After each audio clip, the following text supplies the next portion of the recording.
Unk.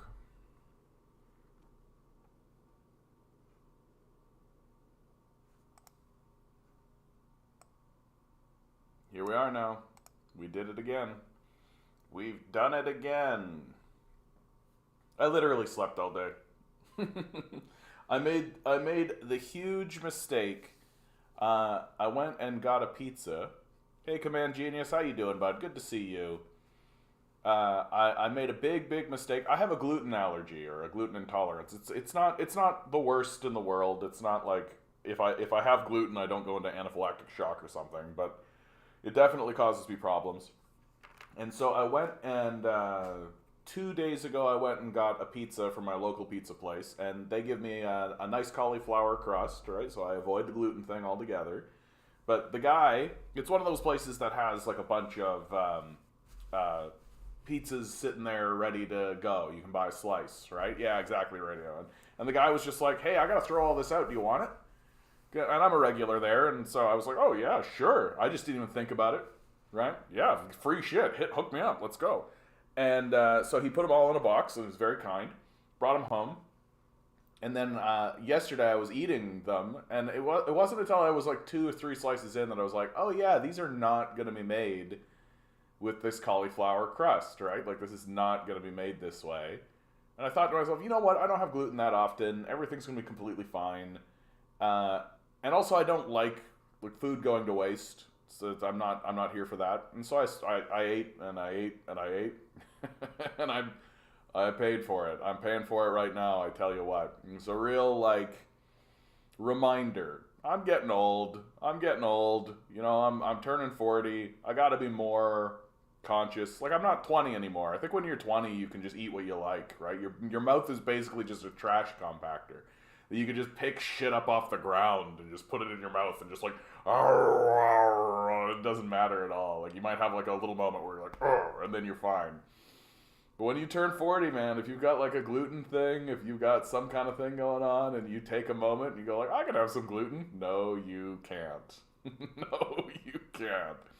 And so like literally, I went to bed early and I basically slept the entire day because it's just like, so I'm a bit disappointed because I was hoping today was going to be a more productive day, but learning experience. I can't do it anymore. No more gluten. I did manage to sit down and actually get some of the Doom to Bloom. Good to see you. I'm trying to learn about this Unreal Engine thing, man. Unreal Engine is like I'm so excited by it. It's such a cool, useful, amazing tool. Um, and I'm going through the tutorial right now, and I hit a wall because one of the things that they had you upload is just not working for my system, and so now I gotta build it from scratch. But I'm actually gonna, and so I spent like an hour and a half trying to make it work, and it didn't work. Uh, and I had a little moment of like, oh, the whole thing, forget it. But now I'm actually thinking, no, this is actually a good opportunity because now I get to build it from scratch.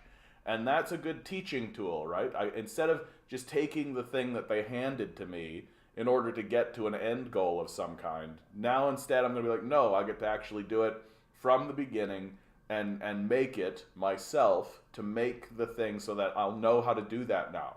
And to me, I think that's more interesting and more exciting because for those of you who don't know, Unreal Engine 5, like this thing that they released, this tool that they released, if they had released this with the information that they're giving you and the tutorials that exist, if they had released this when I was 12, I would have pushed all my chips in on it when I was 12.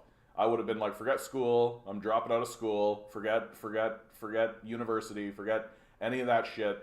I'm literally focusing on this, and this is what I'm going to spend all my time doing. And if you're a kid out there and you're hearing me right now, and God bless you if you're listening to me, and you don't know, or you're interested in game development, you're interested in creating video games, you're interested in doing that, fuck everything else. Get this, type into Google Unreal Engine 5 tutorials, learn the tutorials, learn the tool. And I genuinely feel like if all you knew was how to use the tool and you didn't even have like a creative aspect, or you weren't sitting there going like, I'm going to make this video game, and all you knew is how to use the tool, I think that you could be hireable. You could be part of a game development studio just because, like, hey, we need you to develop this level or develop this area or develop this thing, right? And you could just do it. You could make and make the what needed to be made with the tool set. It's very exciting. It's a very exciting tool, and I'm trying to learn it and I'm trying to focus on it. But I'm an old man now, and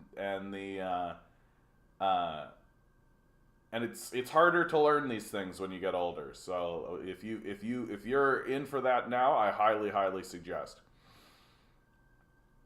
Chat isn't showing up on screen. Go live chat. I'm in live chat, bud. Sorry, grinning.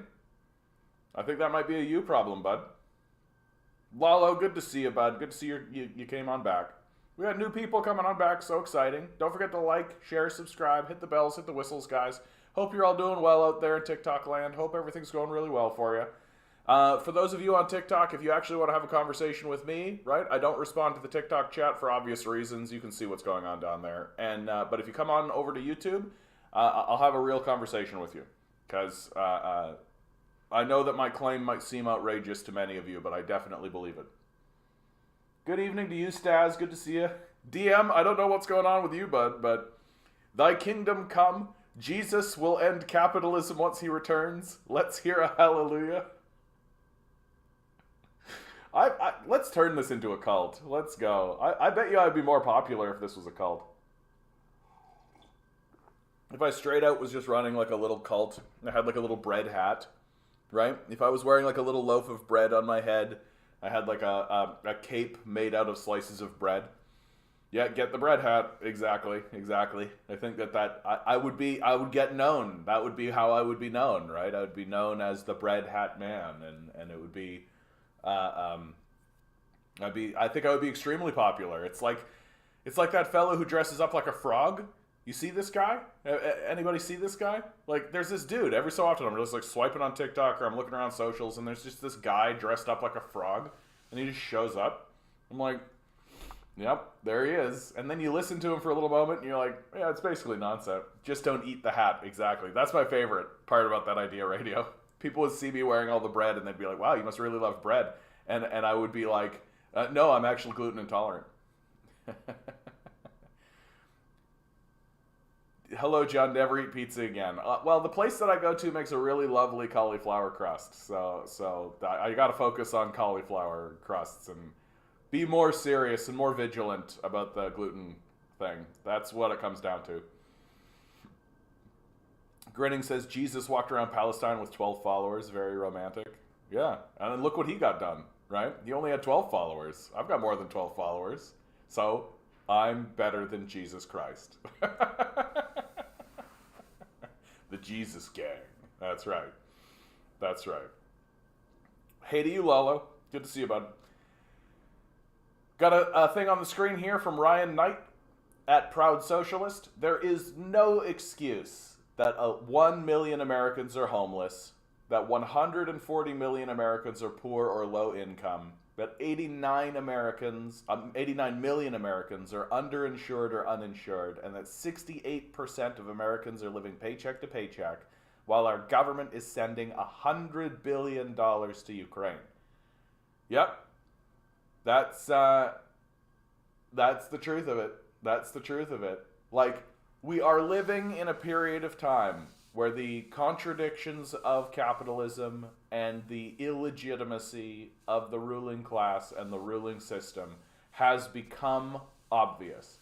That we are sending billions and billions and billions and billions of dollars to a conflict, to a proxy war with Russia. That's what it is. Instead of actually turning around and taking care of our own citizenry. And the justifications of the fascists, essentially, who are trying to justify the necessity of this war, are all blown away simply by, why do you care more about people on the other side of the globe than you care about your own people? Like, that's really what it all comes down to. Hey, Dita, how you doing, bud? And Lalo, I don't know what goes on with the YouTube chat. Sometimes people's messages don't show up. You might have a word in the thing that you're saying that's been censored, and what's annoying about the YouTube algorithm and the YouTube censorship thing is that it's not, they don't tell you what the list is. They don't give you the list. It's not like television. In television world, there's like a list of words that you're not allowed to say, right? And they give it to you and they say, here you go, right? But here it's like, what can you not say? We're not going to tell you, and so you type in things, and sometimes I've had people in the chat, and it's come down to like words like poop, like silly things like this. No, you'd think so, Command Genius, like you'd think so, but also like I don't really want to disable the filter, right? Like it goes the other way too. That if I disable the filter, then fun things happen in the chat. So it's a balancing act. It's a balancing act. Based on his teachings, Jesus Christ was a communist. Yeah, I mean, it's explicitly stated in Acts. Like, they were building communes. Like, that's what they were doing. The idea that early Christianity and that Jesus Christ would be somehow anti-capitalist, or anti-communist, rather, is silly. It's a stupid idea. Like, and if you actually read the story of Christ, if you actually know anything about Jesus Christ, and you know anything about the Gospels, you see very clearly that Christ was an anti-capitalist. Like, for God's sakes, he's whipping people he's whipping merchants in temples. Like, I mean, I don't know what you need to see. Like, I don't know what you need to know. He's walking around literally saying, sell your possessions, give your money to the poor, and come and follow me. Like, he's not saying, like, buy property. He's not saying own property and start a small business. He's not saying those sorts of things. He's very, very clearly espousing a doctrine of egalitarianism, giving money to the poor, and trying to ensure that that the needy and the poor are taken care of, like very, very obviously. And Lalo, I do have a bit of a filter on the chat. It's not a big filter, like, and I don't like put any language filter on it. I put more time filters on it, and I do that for obvious reasons. Like, somebody wants to come in here and put a whole bunch of racist commentary in the chat and just like flood the chat with spam. No thanks. Like, nope, that's not gonna happen. Like, not interested. Breaking news: Pope Francis is now a Marxist. Is that real? Is that real? Or is that just some, like, onion shit? Pope. What makes you say this? Pope Francis is now a Marxist. Yeah, is the Pope communist? I'm no Marxist. Like, literally he says, I'm no Marxist. Like, you can be an anti-capitalist, or at least a critic of the capitalist system, and not be a Marxist. And I mean, I think the Pope's argument would be that, like, he's just reading the Bible. Like, this is what we're talking about, right? Like, you don't need to be a Marxist to see that capitalism is a flawed and failed system.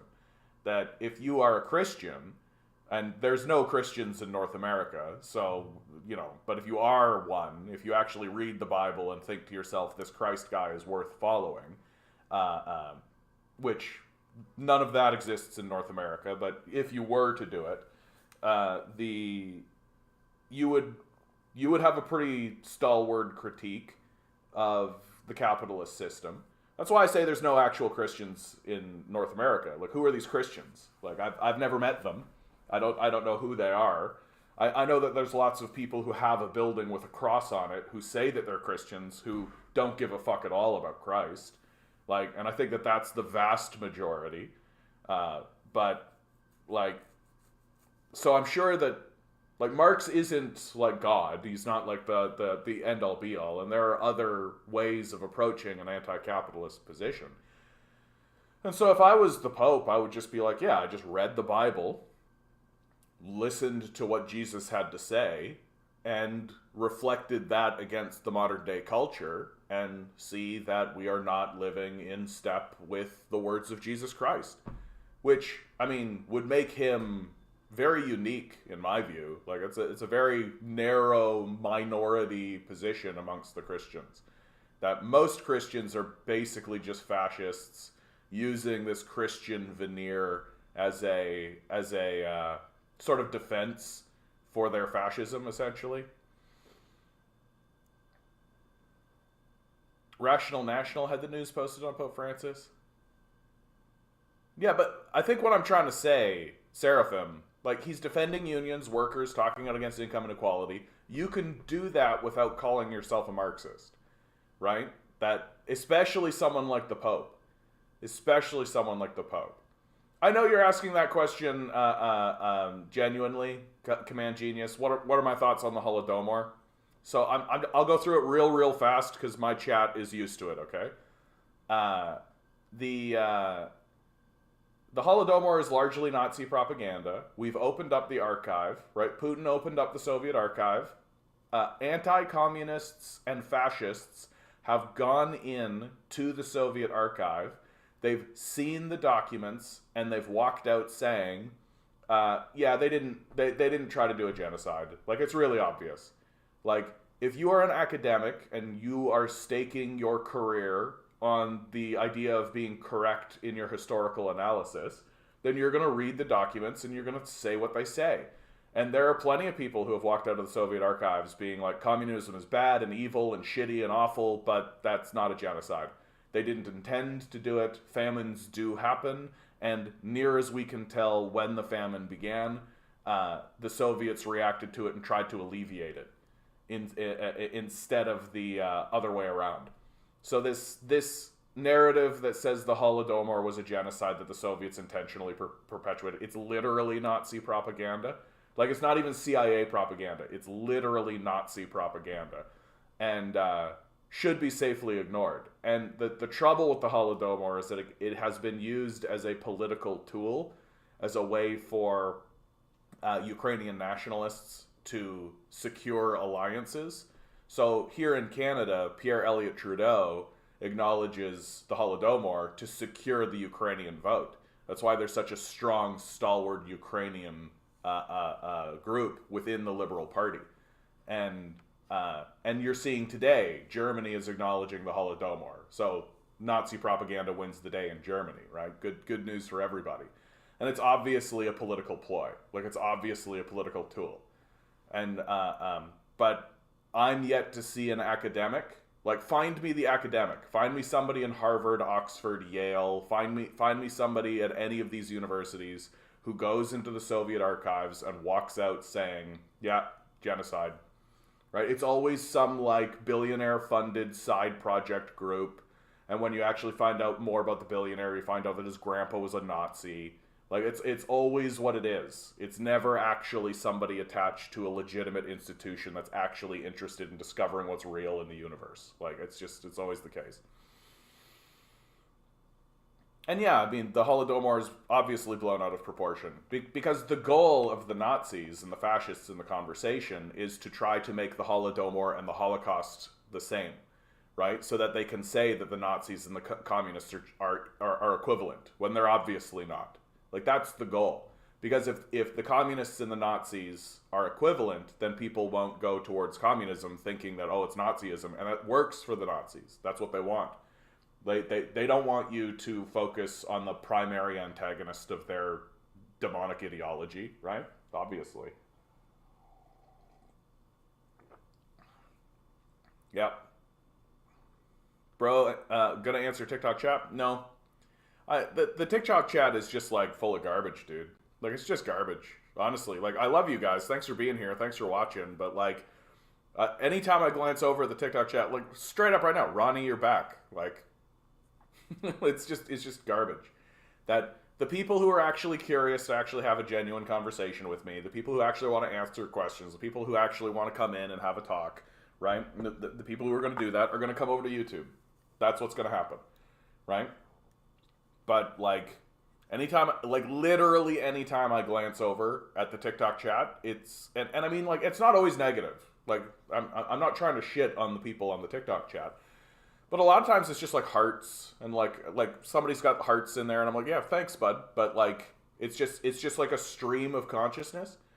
It's just like a stream of consciousness, you know? So it's not like this.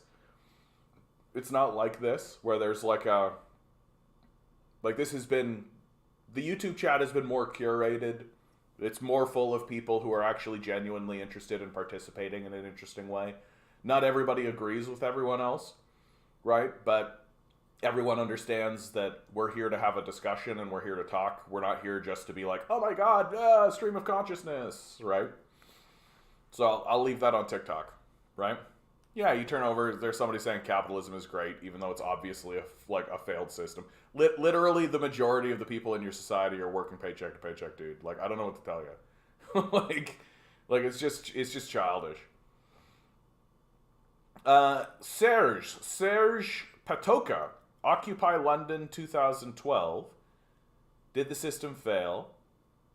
I'm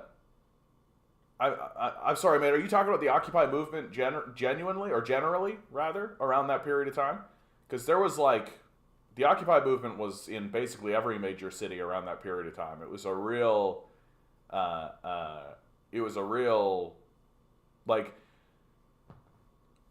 a response to the 2008 financial collapse where the banks were bailed out and the people were left in the cold. Like, that's what it was. And in 2012 there was one in London. I mean, there was one everywhere around that period of time. Like, every major city had an Occupy movement. And so to me, the Occupy movement still stands as like a very important cultural moment, because it was the moment when the culture drew the line in the sand and made that like we are the 99%, and the idea of the 1%, and the idea that there is it was a moment of massive, it was a massive moment of raising class consciousness, of raising the awareness that there, at the very least, there are rich people and poor people, and that we are not all in this together, and that most of the benefit of the society is going to this 1%. And it created that divide. It didn't successfully get into Marxian commentary, but it was the beginning. It really was the beginning when the culture started to say something's gone desperately wrong here. And my perception of it is that the Occupy movement, when it began, because I was paying attention and covering and involving myself in the Occupy movement while it was going on. When it began, it was very much like corporate America is the problem. And then simultaneously, while the Occupy movement was going on, there was the Tea Party movement, right? And the Tea Party movement's position was government is the problem. That government is the issue, right? And what was happening, I saw it happen in real time, that the dialogue was beginning to shift from corporations are the problem, government is the problem, to no, there's been a merger. There's been a merger of these two forces, and that it isn't simply government and it isn't simply corporate. It's that these two forces have merged and aligned themselves. And as soon as that conversation started to happen, that's when the encampments got cleared. Because if an organization like the Tea Party, an organization like the Occupiers, actually allied along class lines, that would be a big problem for the power structure. So they had to do what they had to do. I watch you live on TikTok, write to you on YouTube. It's better if I don't read TikTok comments. I mean, and like many of the TikTok comments, like, for example, right? This guy's beyond delusional, a pathological disconnect from reality. He thinks China is great, by the way. Yeah. Like, if you don't know anything, you can say what you like, right? Like, if you're illiterate, you can just say what you like, and people on TikTok do. So, like, come over to YouTube, bud, and you'll see very, very quickly how stupid you are. And, yeah, the average person's just not getting heard. Yeah, and that's on purpose. What's my opinion on all this conflict in Eastern Europe? I got to be a bit circuitous when I talk about that, because the algorithm, there are key words that if I start saying, the algorithm will literally kill my channel. Like, literally kill it. Right now, I've got 122 viewers on TikTok, and I've witnessed it happen in real time where I'll end up with 10. Like, and it's the same on YouTube, right? And Brad, that's a really bad take. Like, it's a really, really bad take. Like, the reality is that America has been dabbling, let's call it, in uh, America has been dabbling in the expansion of NATO, right? They've been expanding towards Russia. NATO exists to destroy the Soviet Union and to balkanize Russia, right? That's the reason it was created. Uh, and there was, yeah, we've got Potterism, Marvelism in the comments. You know you're really at the top of the intellectual chain when you're using Harry Potter to try and understand global politics, right? Um, the it, if you do not know about the 2014 coup, like if you do not know about the 2014 coup and the subsequent war and the funding of neo-Nazis that occurred by NATO and Canada and the United States, like if you don't know about that, then you can think what you like about that, right? You can think what you like. That as long as you're ignorant of the fact that the United States overthrew the government, put in their own people, started funding neo-Nazis, and those neo-Nazis went and started shelling people for 8 years, right? In the region. Like, as long as you don't know anything about that, and you literally just think that, like, then that's where you are, you can think what you like. And most people do. Because most people just don't know what they're talking about. And most people just don't know anything. Right? Like, you can go see just a very clean entry documentary is Oliver Stone's work on it. You can find Oliver Stone's work on it. It's easy to find. Right? It's just suppressed because nobody wants you to know what's going on in that region. And they certainly don't want you to know that like, the CIA is currently doing sabotage efforts all throughout Russia. They certainly don't want you to know any of this, that the United States is doing everything it can to escalate the crisis, right? Like, they're just absolutely disinterested in letting you know anything about what's going on in the hopes that you'll just keep seeing, like, yeah, Putin is Voldemort. Okay. Like, as embarrassing a take as can be taken. Yeah, Occupy was more prenatal anarchism. I think that's a good way of saying it, Grinning. Like, but it was definitely like a beginning of some kind of consciousness and some kind of awareness. It was a break from the idea that capitalism is working, right?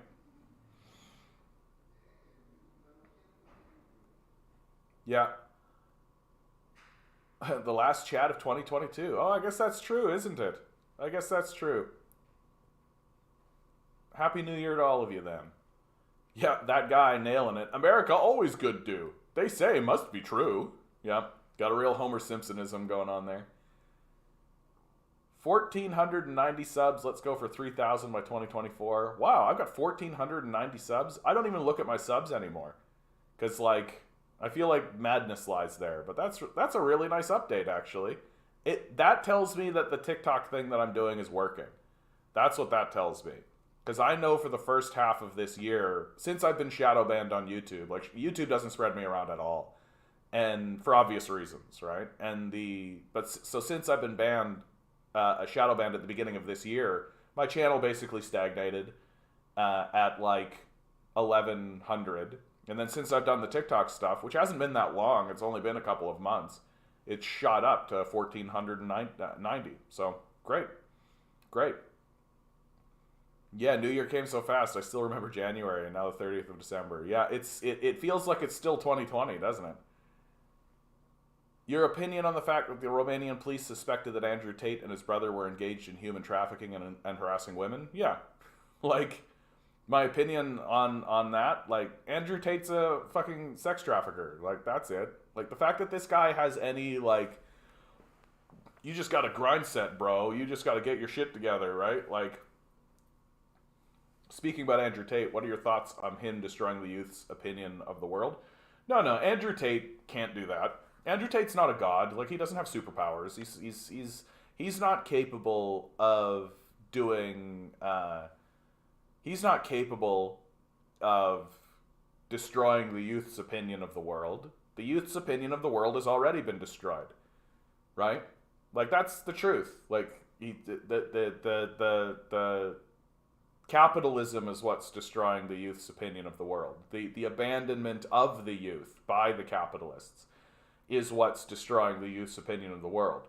Someone like Andrew Tate just comes along and just puts voice to it because he wants to make money for himself. And so, like a good grifter, he's going along and he's saying, this is what's happening, and people are glomming onto him because no one else is saying it, right? And the reason why he says it to them is he goes, yeah, you've been abandoned, everything's shitty, everything's awful, but I can help you. All you got to do is give me some money and join this thing, right? And join my little marketing scheme, right?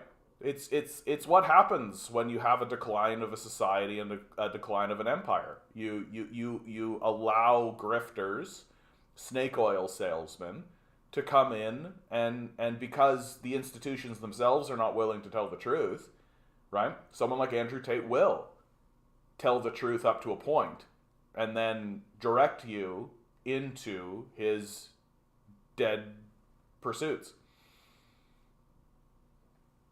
Brad, by the way, thoughts on Radio Free Asia, Adrian Zenz. I mean, Radio Free Asia is literally a CIA op. Adrian Zenz is a CIA asset. He's literally said out loud, you can look it on his Wikipedia page, my mission, I have been sent by God to destroy China. He's like a lunatic, right? Like, he's a lunatic, Looney Tunes, far-right, fascist Christian. The Victims of Communism Memorial, yeah, like, they've, like, jammed it full of Nazis. So, the Nazis are considered victims of communism. If someone dies of old age during the period of communism, they're a victim of communism, right? Like, you're basically just giving me a laundry list of why it's a bad idea to fund an international terrorist organization like the CIA, right? It's a bad idea to give billions and billions of dollars to an organization that is a rogue terrorist organization. And this is the reason why. They erect fake newspapers like Radio Free Asia. They fund lunatic fascists like Adrian Zenz. And they erect ridiculous victims of communist memorials that are full of, like, Nazis, right? Like, if you're saying that Nazis were victims of communism and trying to say, oh, that's a bad thing, then you're a fucking Nazi. Like, I'm glad that the communists killed Nazis. If you think that killing Nazis is bad, I have a really, really big problem with that. Kill Nazis. And the Uyghur genocide, I mean, where's the evidence? Like, they literally have satellites in space that are capable of reading street signs, and yet they can't find this thing. They could take pictures of buildings, though. Oh, shit. Did you see? There's a picture of a building, you guys, with music that went like this. Bo, bo, bo. We here have a picture of a building that we say billions of people are being massacred in. Bo, bo. And if you're dumb, you believe it. Like, that's all. Do you like Second Thought's video? Second Thought's very good. I really admire his journey, right? Like, he sacrificed a lot on the journey that he took, and I really respect that. Like, he started as just being kind of like a general information sort of a guy and making sort of more entertainment-based videos. And he made the pivot into political videos and lost a lot of sponsors over it, right? But his stuff is generally good. I find him to be pretty, like, he's pretty moderate, I find, most of the time, which I'm fine with. Like, there's nothing wrong with that. But I find that his videos are usually well informed, and now he's part of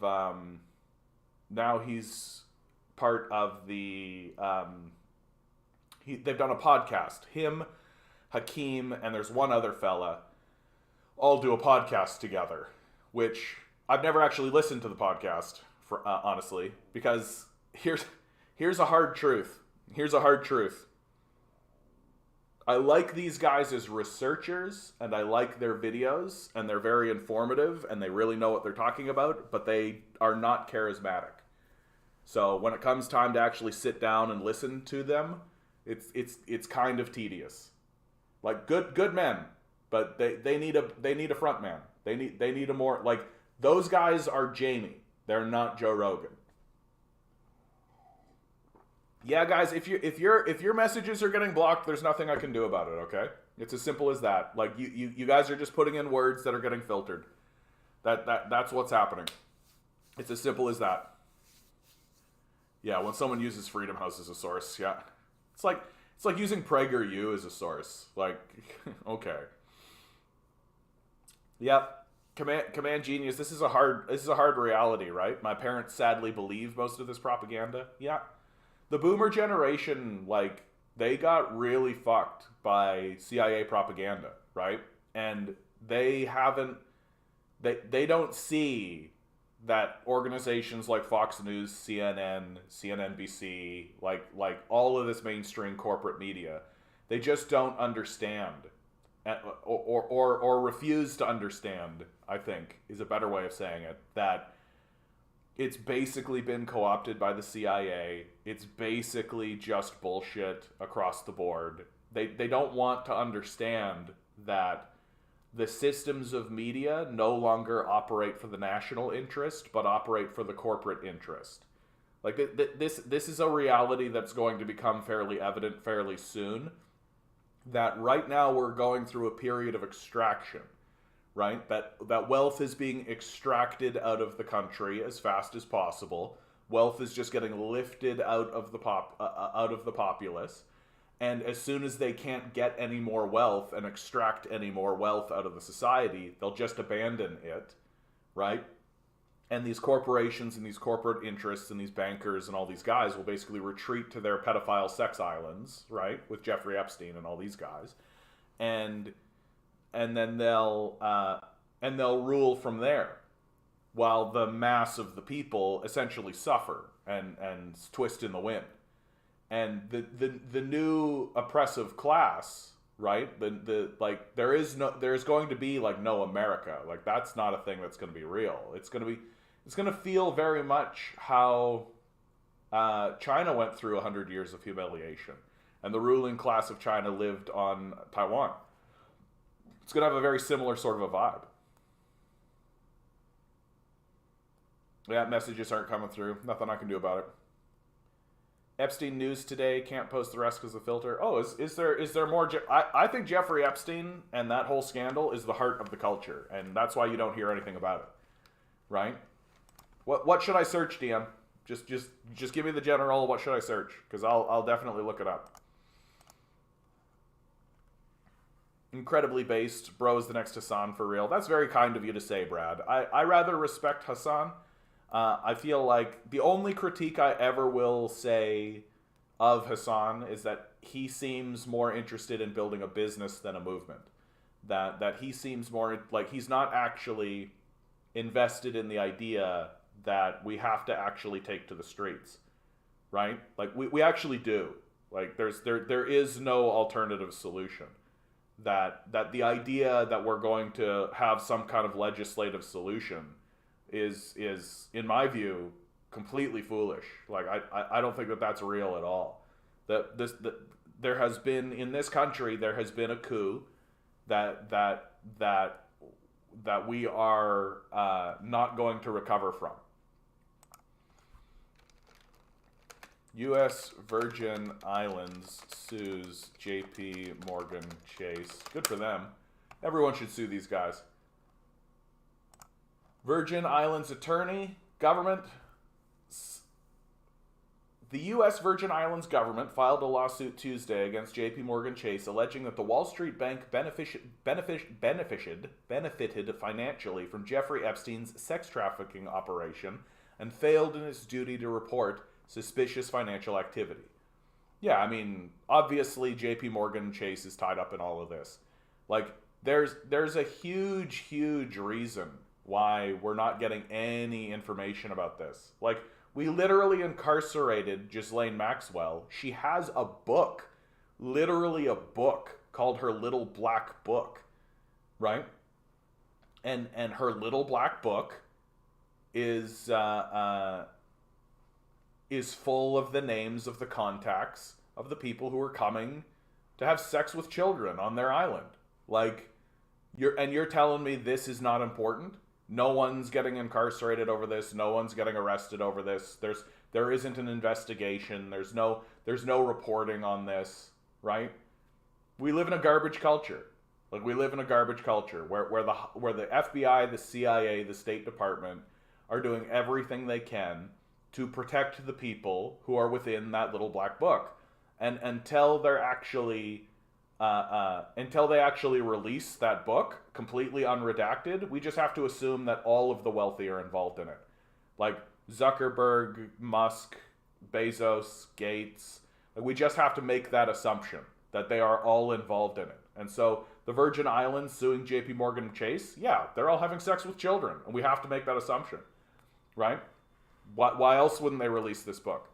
Like, this is the level of corruption that exists in your society. Like, this is why I find it so funny when people start talking about corruption in other countries. I'm like, oh yeah? Where's the pedophile rape island? What do they have that level of corruption? Oh, I'm sorry to hear that, Command Genius. Another fun fact, my dad unironically agrees with Kanye. I'm sorry that your dad is a fascist, dude. Like, I'm sorry your dad's a fascist. That's tough. That's really tough. Nothing I can do about it, guys, if your messages aren't going through. Like, literally nothing. I'm top chat, going down to live chat. Like, this is the best I can do. Nothing I can do about it. Maybe think about what it is you're typing in and think about why they would be removing your content. Brad, do you think Tucker is based? No, for using his platform to criticize identity politics and promote class consciousness. He is not doing that. I love him for one of the few popular commentators with common sense. Yep, big yikes. Like, Tucker Carlson is clever because he's like the rest of these grifters, right? Like your Andrew Tates, like your Donald Trumps, like the new grifters that have come through. Jordan Peterson is like this too.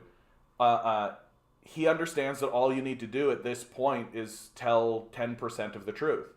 You just need to admit that 10% of reality exists, and people are so used to being completely lied to, gaslit, that when somebody stands up and gives them like 10% of the truth, like clean up your room, right? They go, oh my God, someone telling the truth. Oh, the truth. Oh, they're so authentic and real, and oh, it's just a breath of fresh air. But like 90% of what Tucker Carlson says is essentially fascist Nazi propaganda. Like, the guy's a white supremacist on the face of it. He walks around talking about the white replacement theory, for Christ's sakes. Like, Tucker's not your friend. Fox News is not your friend. Like, they are desperate to get you to buy in to the system, and if they can convince you to oppress minorities to do it, they will. Very, very, very, very straightforwardly. Like, very fucking straightforwardly. What are your thoughts on Simpson? They pretended a lot of stuff like Ebola, it came true. Do you think it's American work? I don't think I know this situation. Like, are you talking about O.J. Simpson? Like, I don't know what you're talking about with Simpson, dude. Sorry. Yep, Tucker, British colonization of India was good, Carlson. Yeah, exactly. My opinion on Christian socialism, I think Christianity has been a complete failure across the board. I think Christians are, by and large, I've never met one. The only good Christian is one that actually takes to the streets. Like, the entire system of Christianity is a complete and total failure. You're either a lunatic, far-right neo-Nazi type, or you're just a weak milquetoast, let's get some donations, and then give the rest, and give most of the money to the church. Like, I don't know who these Christians are we keep talking about. Who are these people? I've never met them. Nor have I seen them, and I don't know who they are. Methane. Good to see you, Methane Bud. I hope you're doing really well out there, man. I had a great idea the other day of starting a business selling quality torches and pitchforks, having them engraved with the name of a billionaire or two on it. Yeah, I think I've been tempted to make t-shirts that say things like "nigh" or just have a guillotine on it, you know, or like a pitchfork and like a torch, you know. start really creating like revolutionary iconography on t-shirts. I think that would be a great idea. Myalt account. Oh, my alt account. I get it. Good to see you, bud. Hope you're here to be beautiful. Am I pro or anti-IDPOL in general? So what I think happens with the identity politics issue is that liberals and conservatives live in, quote-unquote, the culture war, and they use identity politics as a shield to defend against the discussion surrounding class politics. So instead of having a conversation about the reality that there are owners and owned, and the illegitimacy of that arrangement, and the natural contradictions that arise from it, we get to talk about like the history of the civil rights movement, and woke culture, and like all that kind of stuff. And it's something that liberals and conservatives can have big, robust debates about, while ignoring the fact that the minimum wage is $7.25, right? So what my position on the identity politics issue is that we are all one energy, that everybody is randomly generated and dealing with the circumstances that they live in. History exists and events exists, and if people want to do something to themselves, they should be able to. Like that's all. And most of the time when people stand up and say, but it's because they're a bigot, just very straightforwardly, it's because they're too childish to understand that their lived reality is not the universal reality, that there are many other realities that exist, that your privileged upbringing where your daddy gave you all the breaks is not the same as the upbringing of like a poor black kid who has a single mom living in the ghetto. Like, that these are different realities, and that what we need is compassion, understanding. Oh, hey. Wow, live access removed. Violating misinformation. My live action was suspended for violating our integrity and authenticity policy. There you go. That's the Ukraine stuff, right? That right there. What'd I tell you guys? Like, what, yep, we're just going to appeal that. Boink. Submit. Like, start talking about Ukraine, right? That's all it takes. So I'm gonna turn that off, spare the battery.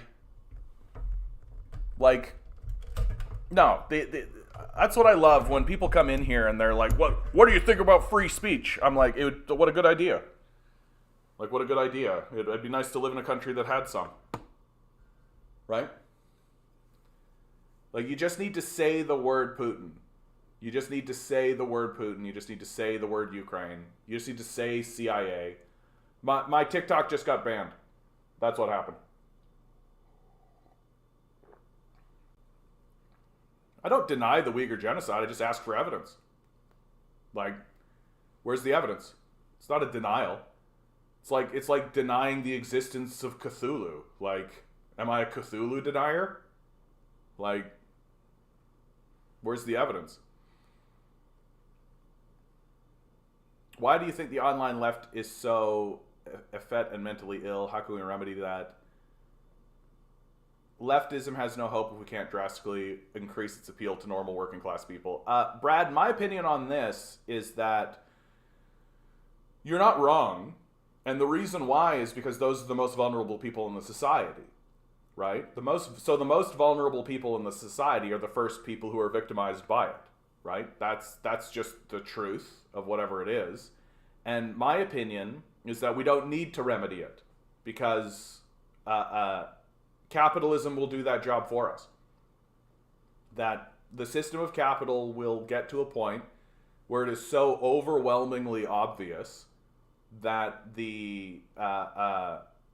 it's so overwhelmingly obvious that capitalism is a complete and total catastrophic failure that the people themselves will just move in the direction of anti-capitalism. And so we just need to be here as the critics of capitalism so that when these illiterate people who don't know what's going on, they just understand that something's gone wrong, will have somewhere to go other than the far libertarian right, which also, at its heart, says that something has gone wrong. Right? Like that's why I don't despise the libertarian right. Like, some of them I do, obviously, because some of them are literal pro-slavers, but like at the base heart of their position is something's gone desperately wrong.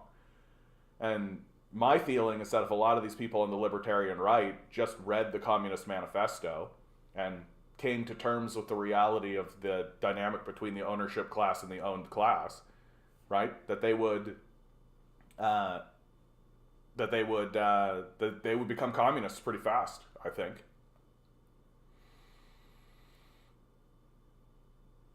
Is NDP a valid party? I mean, the NDP is a party of controlled dissent. Like, if they were to take power, they would raise taxes on the rich by like 2%.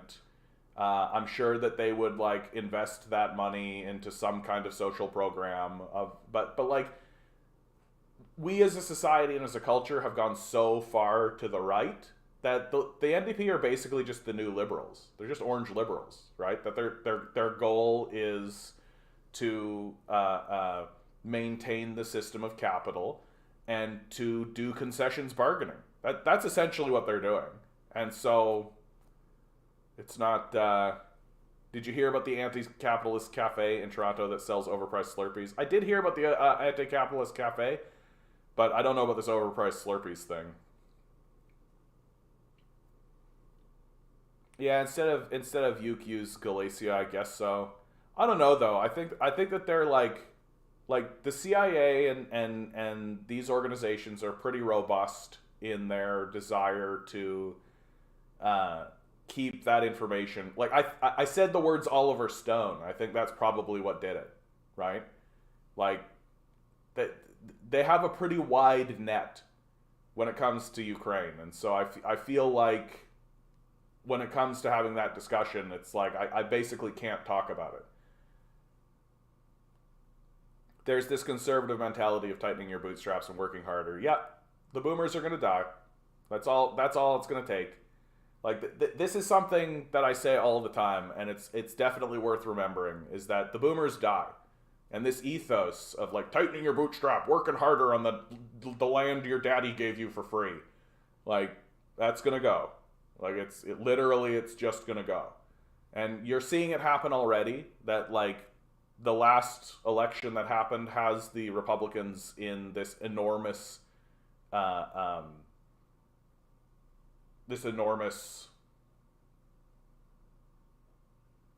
like, they're concerned.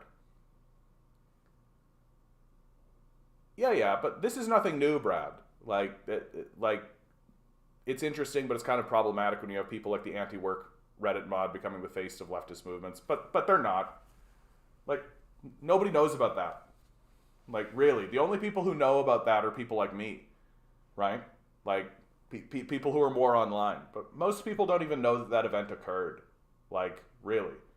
And, like, if you want to actually take a look at who the people, like, the face of leftist movements are, you're looking at, like, Cornel West, Chris Hedges, Richard Wolff, right? Like, these are the real, like, Noam Chomsky, like, these are the real voices. Like, this idea that, like, yeah, Fox News is going to take some weak representation, and of course Fox News is going to do that, right? And pretend as though this is the voice, because that's all they've ever done, right? Like, these guys will, like, the mainstream media for decades now will go to an event or go to some protest, and who do they find?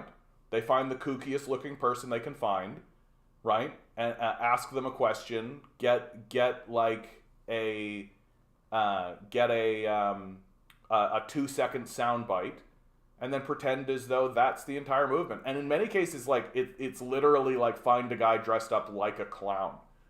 And we know that the mainstream and the CIA will, like, literally plant people. Like, literally. They will plant people at the protest to look this way and then act as though those are the people.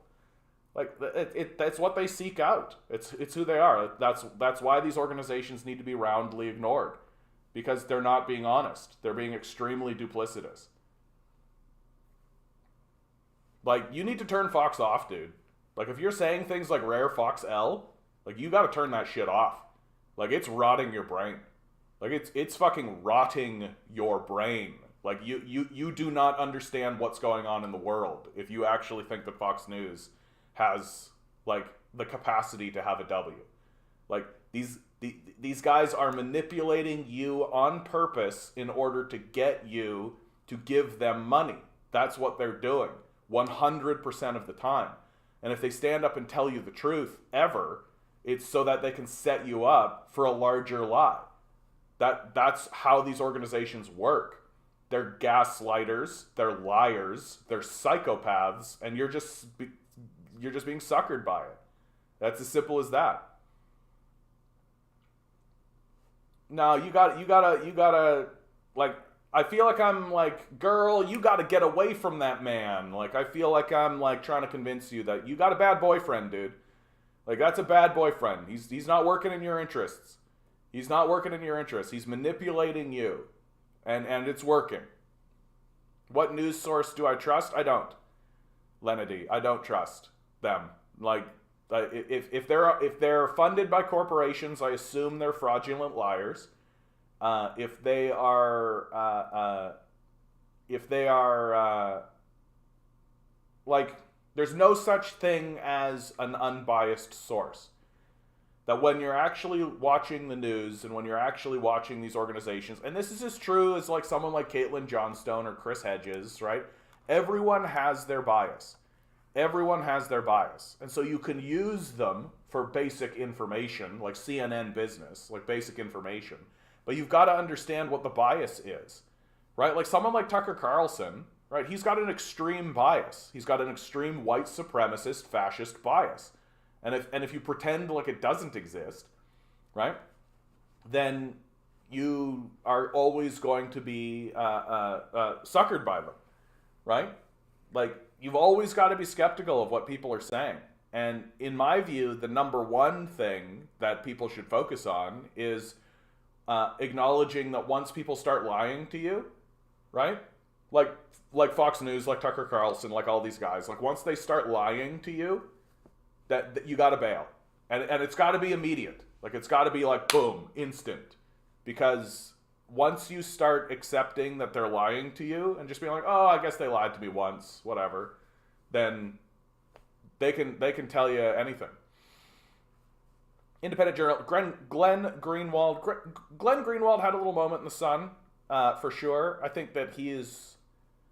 I think that how the left has tried to paint Greenwald recently is unfair. I think that he is trying to be an independent voice. I think he is trying to stand up and figure things out and suss things out. And he breaks interesting news. So I'm yet to see the document that tells me he's, like, funded by the FBI or the CIA or something, right? So near as I can tell. And he is sacrificed. Like, he's sacrificed to do some of the stuff that he's done. Like the Edward Snowden. Like, the Edward Snowden story is Glenn Greenwald, right? So it's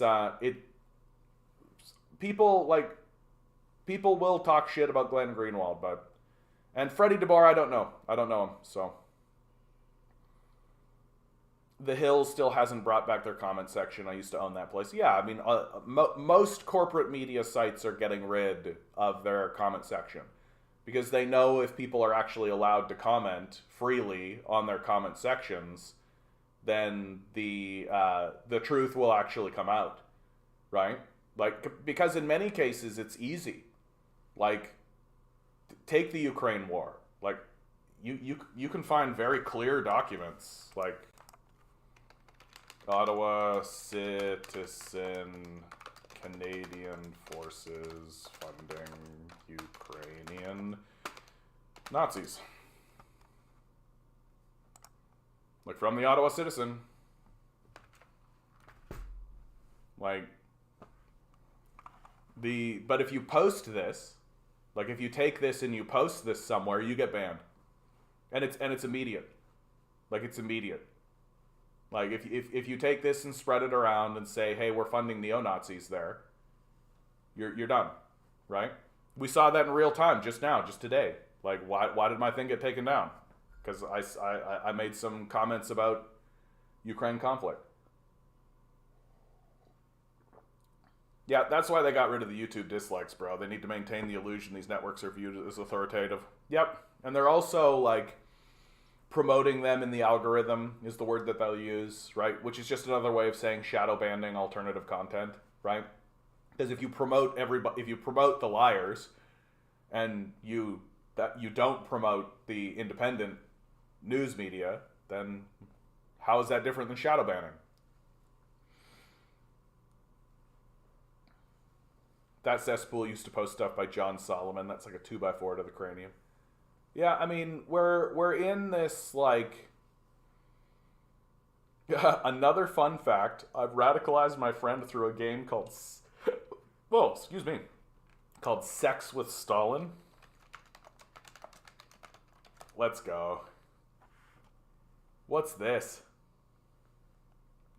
88%. It's a 2020 comedy parody dating sim video game developed by Boobs Development. In Sex with Stalin, the player character, a contemporary Russian, travels back in time and has several sexually charged conversations with former Soviet leader Joseph Stalin. That's hilarious, bud. Like, that's pretty funny. Like, that's pretty funny. The Hill has become a neoliberal corporate outlet who censors anyone that does not follow their narrative and agenda. Yeah. I mean, like, that's what I find so funny about people. Like, I said it before, but it's worth bringing up. Like, people come in here all the time and they're like, I'm against this country because it doesn't believe in free speech. And I'm like, what are you talking about?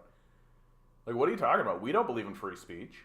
There's no concept of free speech in this country anymore.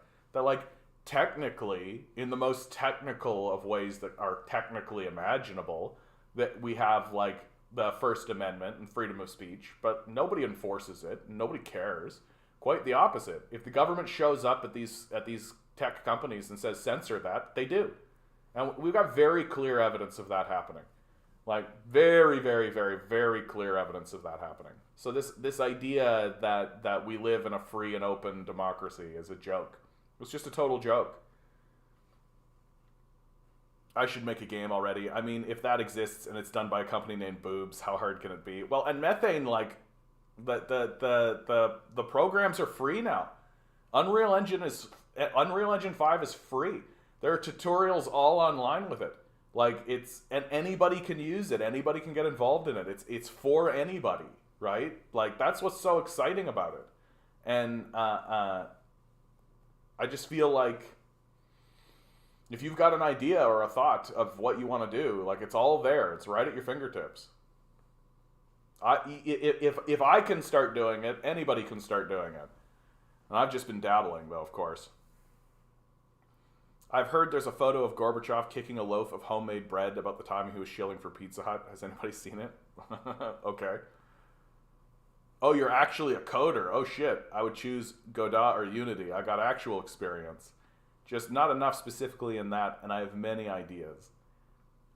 Now's the time, Methane. Now's the time. And if you've got actual coding in your back pocket, now's the time.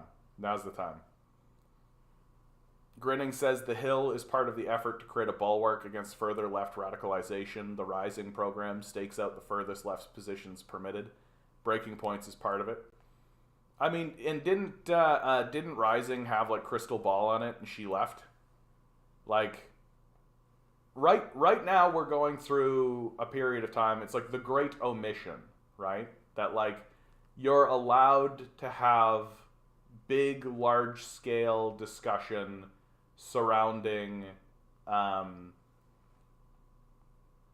you're allowed to have big, large-scale discussions surrounding a very narrow view. But if you step outside of that, and very recently, because of the recent conflicts, that window has shrunk, and it's constantly in a state of shrinking.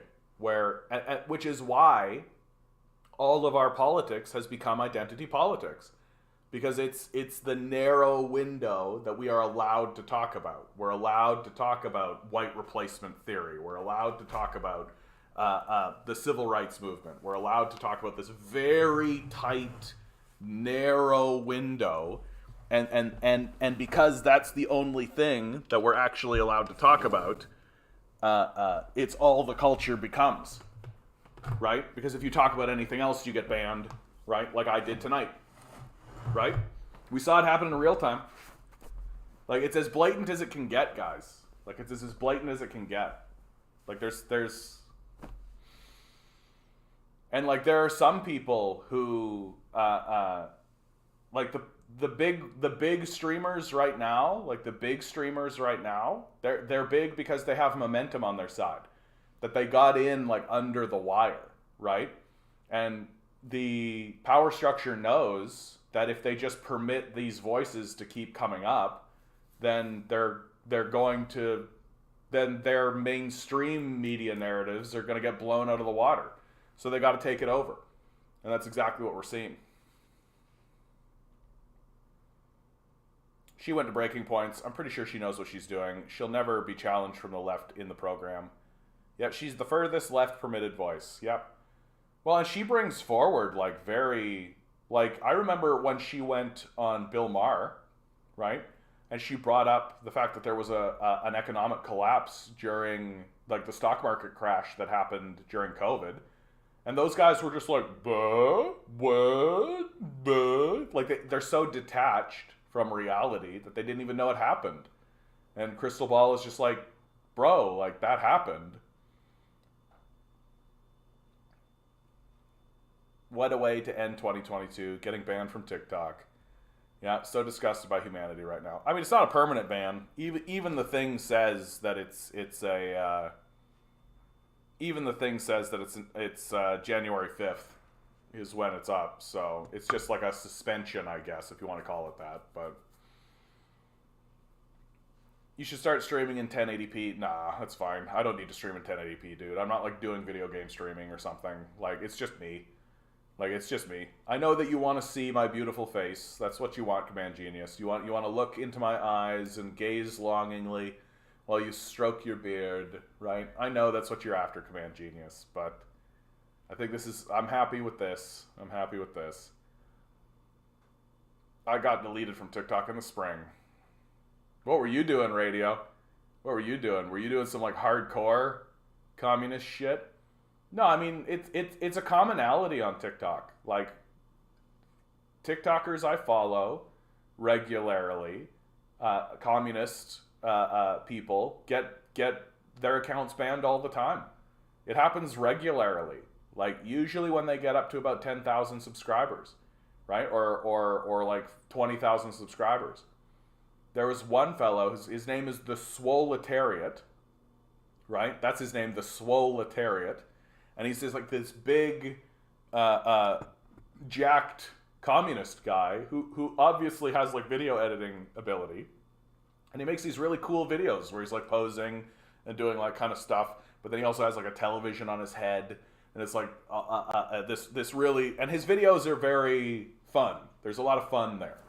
And I don't think he's spreading around misinformation or anything. Like, he's very straightforward stuff, right? And his channel has been banned 3 times already. And then you've got Midwestern Marks, same story, right? That his channel just gets banned when he gets up to a certain level.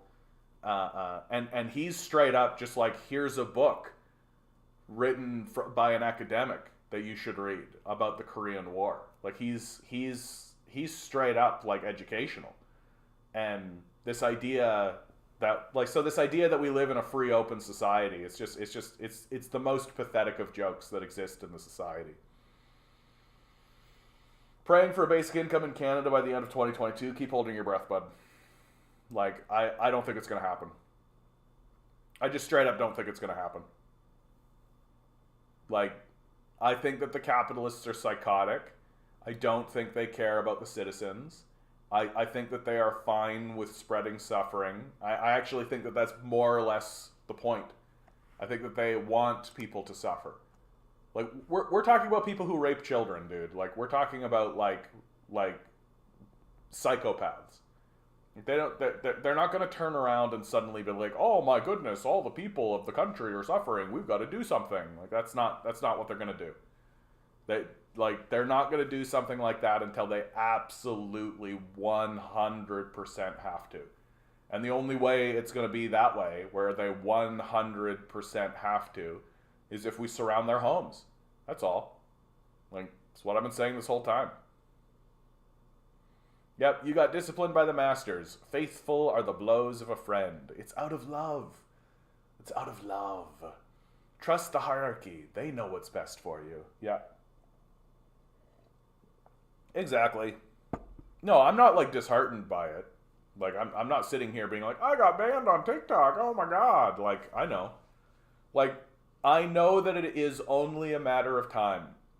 I'm well aware that it is only a matter of time before they just remove me from these platforms completely. It is only a matter of time before they sweep through and they just eliminate all communists and all leftists, and they just do permanent bans and they just sweep through. It is only a matter of time. And where can you find me off of YouTube? Great question, Swirling Dervish. If you donate $1 to my Patreon, it gets you in my Discord.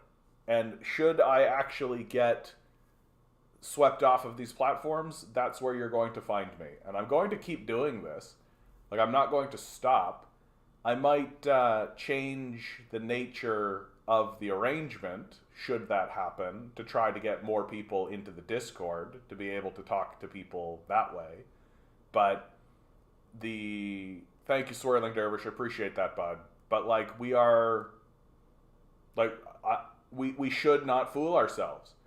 We just should not fool ourselves that we are in a world that is steadily becoming, like, if you live outside of America, if you live outside of the West, you understand that America is fascist. Like, you understand that. Like, there's no debate about it. There's no big conversation about is America fascist or not. Like, you know it. If you live in the Middle East, if you live in Africa, if you live in South America, if you live in East Asia, right? Like, you know America is as bad as the Nazis ever were, right? Just that, obviously. Like, and if you were to try to say that they're not, I think you would just get laughed at. Like, straight up. People would just be like, okay, buddy. Like, okay, boomer. Like, that kind of attitude. Patreon is in the description. It's just in the description. And that fascism is starting to come home. And the new reality for Americans and for North America generally is the reality that we are being abandoned. That the wealth is being extracted out of the society, and when wealth can no longer be extracted, the billionaire class will simply abandon us and leave us to our own devices and attempt to rule us through the institutions that exist, which, in my view, will just lead to a balkanization of the country and of the nation, simply because people will de-invest and stop participating in the institutions that exist explicitly to exploit them. And I think that that's, like, normal. Like, maybe 2 or 3 years ago, I was in this sort of position of like, oh my God, and everything will break apart and all that kind of stuff. But recently I've been revisiting a lot of my historical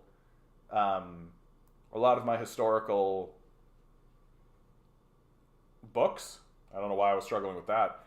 I've been reading a lot of my old textbooks from my university days, and empires balkanizing and breaking up, it's the most normal thing. Like, it's Vladimir L. Longdong.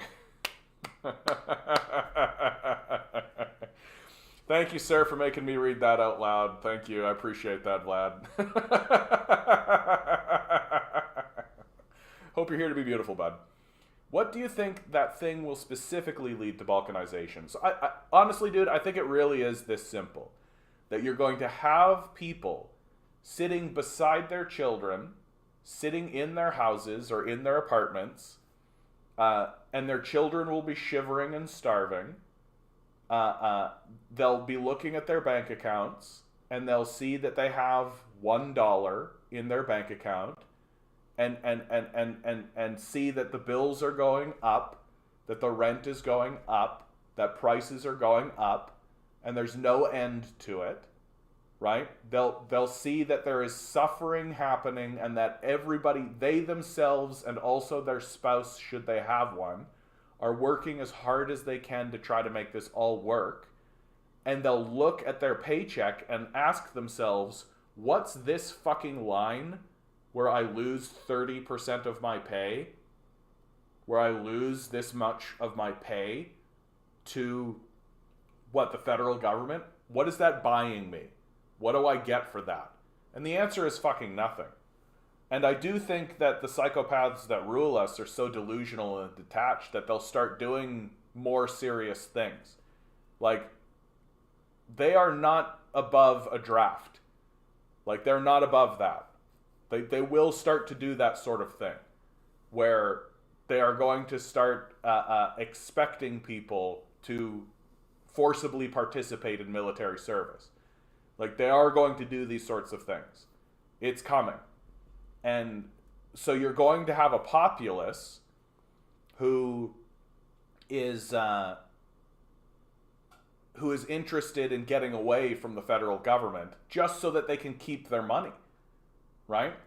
Simultaneously, when you have a federal government that is in decline on the world stage, right? People are going to stop trading in the dollar so much.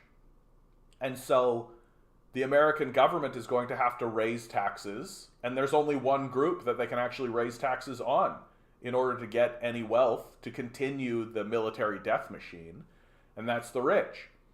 And so you think about someone like Elon Musk or someone like Jeff Bezos, who doesn't want to pay taxes because they are also psychopaths.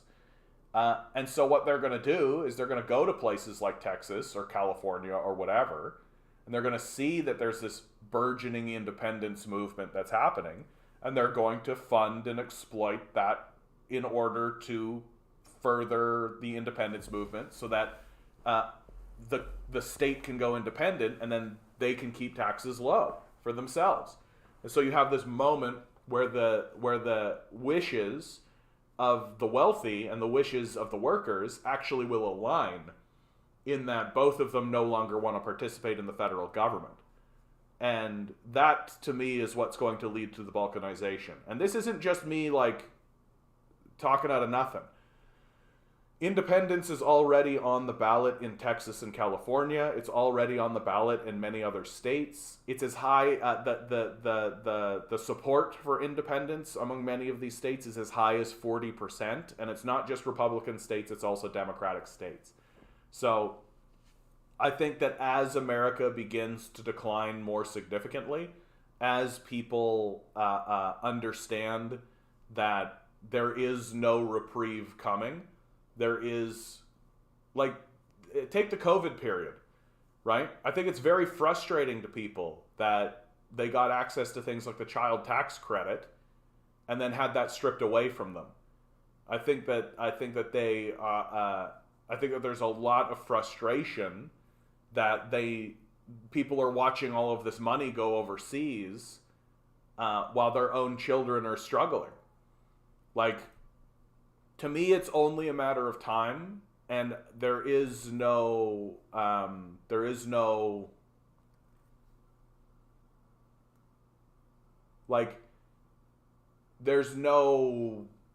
salvation. Like what's the thing that might stop it? Like, what's the thing that might actually stop it? Can you tell me? Because I don't see it. Because the only thing that keeps federated systems together is unifying projects. And war is not a unifying project. It can be for a moment. But war tends to turn around on the culture that embarks on it. Like, you take a look at what happened before the end of the Soviet Union. What did they start doing? They started engaging in war throughout the Middle East.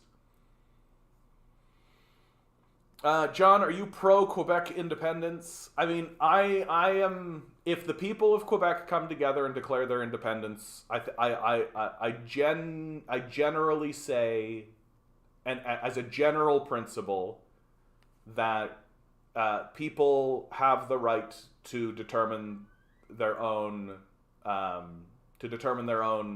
destiny.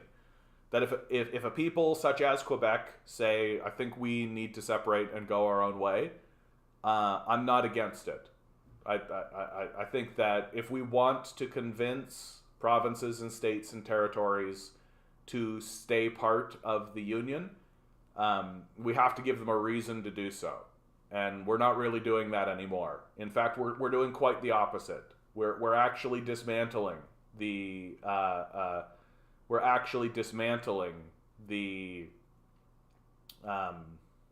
unifying projects. That the unifying projects that exist throughout North America are actually being dismantled, and you can't maintain a society or a civilization like that. Like, you just can't. If Quebec were to become independent, its relationship with the United States, like, it would get weird really quick. Like, Canada and the United States are not just going to let it happen. Like, usually what follows independence movements is war. For pretty straightforward, obvious reasons. It's very rare and unusual that a country declares its independence and then everything is hunky-dory and fine. Like, Canada declared its independence from Britain, but Canada is still a vassal state to the capitalist oligarchy. So, like, that's a big kind of part of it.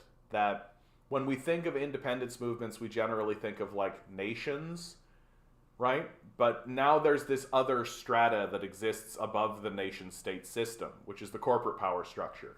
And we have corporations that have more power than many nations now. And they exist above the nation-state system. And so if a place declares its independence nationally, but is owned by Walmart, is it really independent? And, like, there are exceptions to this, for example. Like, the conversation surrounding Hong Kong or Taiwan. Like, does Taiwan have the right to declare its independence? And my answer to that is, I mean, I ostensibly, in theory, agree with the idea that Taiwan does have the right to declare its independence. But we all know what's going to happen if they do, right? That the United States is going to put a military base on it. And the Chinese are not going to tolerate that. So, like, I think Taiwan declaring independence would be the absolute worst case scenario for Taiwan. If Quebec is going to do a better job of honoring treaties with Indigenous people, I say heck yeah. Yeah, we'll see. It's not like the French have a long history of treating Indigenous peoples with respect. So the balkanization of the country, yeah, Generation Y me, exactly, right? F America, nothing of value was lost. Balkanization, what happens to the nukes? Yeah, another real looming question mark. I mean, we shouldn't have these. Like, we shouldn't have nuclear bombs. It's very simple. We shouldn't have them. Taiwan is treating its indigenous peoples too, China too, everyone in fact. Yeah, crappy. It's, I mean, it's part of the human experience, right? It's part of the human experience. We're all just trying to make it through. That's the real truth of all of this, right? And something that I don't hear anybody really talk about. Like, we're all really just trying to make it through. You know? We're all just doing what we feel like we need to do in order to make it to the next day, in order to make it to the next day after that. And eventually everybody puts their hand on the golden door, right? And off we go. And so, and our investment in all of this, and our investment in this world, like, I find the people who are walking around, like, it happens all the time, especially on TikTok, right? I find the people who are walking around saying you just need to grind set, and you just need to focus and take responsibility and all this kind of stuff. I just find them to be ludicrous. Like, we should not invest our time and effort in a system that's destroying us. Like, seems pretty basic and straightforward. Like, the first thing that any person should do if they are confronted with a system that is not working is stop participating in it. Like, if you walked into a room and saw three guys just beating the shit out of another guy, right? You probably wouldn't jump in and just start beating the shit out of that person unless you're a fucking psycho, right? Because you know that that's probably wrong. It's probably not a good thing to get involved in. And it's the first thing that you should do. And then if you have the capacity to actually break it apart and actually end it, you should probably think about doing that. But if you don't have that capacity, then just don't involve yourself. And that's essentially where we find ourselves these days, where all of our systems are designed to be fraudulent. All of our systems are designed to collapse. All of our systems are designed to fail. And what they require of us in order to continue is our participation. And I just think that we shouldn't. Well, I wouldn't say F Taiwan. I agree with John's position more or less. But right now, the Taiwanese are not in favor of being part of China more than they are today. But yeah, I mean, I think that Taiwan should just stay put. Like, they should just stay fucking put. That their whole position, like, the Chinese are fine with Taiwan being not independent, but just being as they are. Right? The Chinese are like, yep, we're two systems, one nation. And they're fine with that. Like, they don't feel like they need to come in there and blow everything up. They've said it over and over again, as recently as it's the last National People's Congress, right? Like, they don't feel the need to do this. It's the Taiwanese themselves that are starting to say, yeah, let's have an independence movement and do that kind of stuff. And it's just going to force China's hand. Because China's not going to allow the United States to take this place over, right? They're not going to allow I actually thought I had it. Yeah. Like, latest U.S.-Taiwan arms sales slammed, will face mainland countermeasures. Like, yeah, the United States is literally funneling weapons into Taiwan. Like, what do you think they're doing? Like, what do you think they're trying to achieve there? And I think that the Americans are crazy. Like, I think that it's a crazy thing that they're doing. Yeah. Taiwan should stop making deals with the American army. Weapon shipments to Taiwan from America are definitely suspicious. Beyond suspicious. It's not suspicious. Like, suspicious is the wrong word to use. Like, why are you getting weapons from America? What is that for? Like, it's not suspicious. It's like it's like it's an indictment. Straight up. And, like, come on, guys. Like, we know that America is going to wage war on China. Like, we know it. Like, they've lost the thread. They've lost the thread. All right, guys, hold on 1 second. I gotta go use the bathroom. Sorry about this.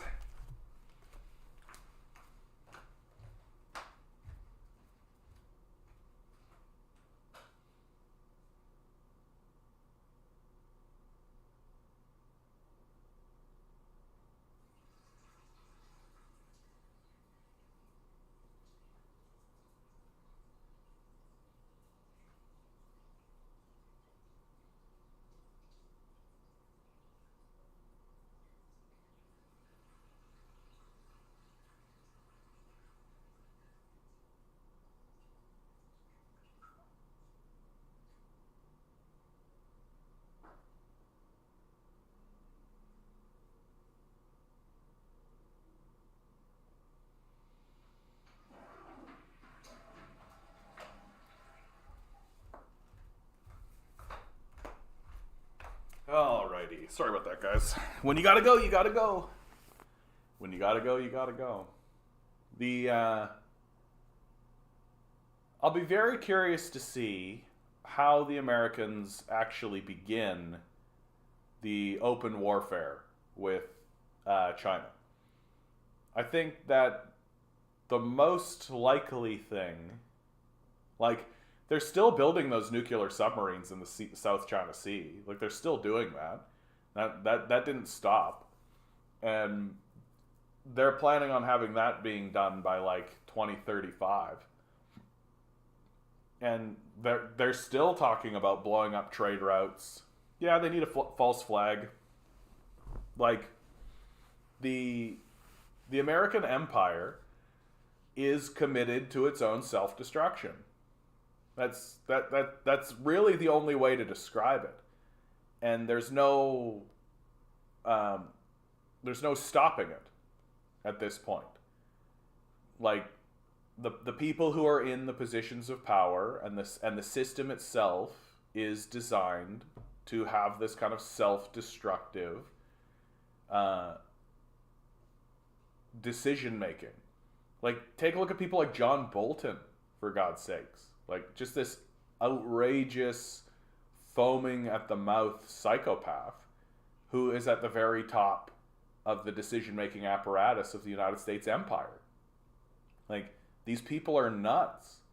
Like, they're nuts. And it's not going to change. The only way it's going to change is if there is, like, a virulent, dedicated, militant anti-war movement. That just doesn't exist. And it doesn't exist for good reasons. Like, the United States has done a good job of destroying any anti-war movement that existed. Like, that if it was up to the United States machine, they would have never left Vietnam, right? They would have, like, literally just stayed in Vietnam forever. China trades weapons with Saudi Arabia and Israel, so if one is a China supporter, I don't think it's fair to request Taiwan to stop weapons trade with the United States. I mean, not an unfair point. I mean, the relationship of Saudi Arabia and China is, like, Saudi Arabia has pivoted to China. Like, that's for sure happened over this COVID period. That Saudi Arabia used to be a bit more buddy-buddy with the United States, but now I think Saudi Arabia sees the writing on the wall and has pivoted over to China pretty clearly. I don't know much about the trade, the weapons trade between Israel and China. Weapons trade between Israel and China.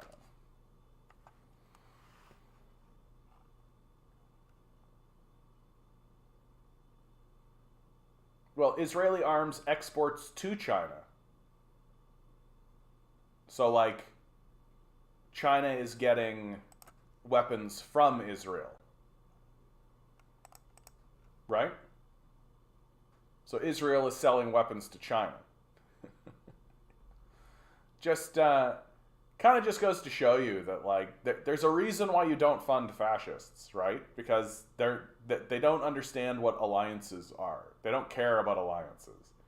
So even Israel now is like, yeah, America doesn't want us to, but we're going to sell weapons to China. And China needs weapons right now, man. Like, I know, it's an unfortunate truth. Like, it's just an unfortunate truth. Like, if I saw an article just today. What was this? Yeah. This was up on, like, World News in Reddit. And Cuba is depopulating. Largest exodus yet with no end in sight threatens the country. And, of course, the comment section is just full of people who are like, communism fails and it's so shitty and what a shithole country and blah, blah, blah.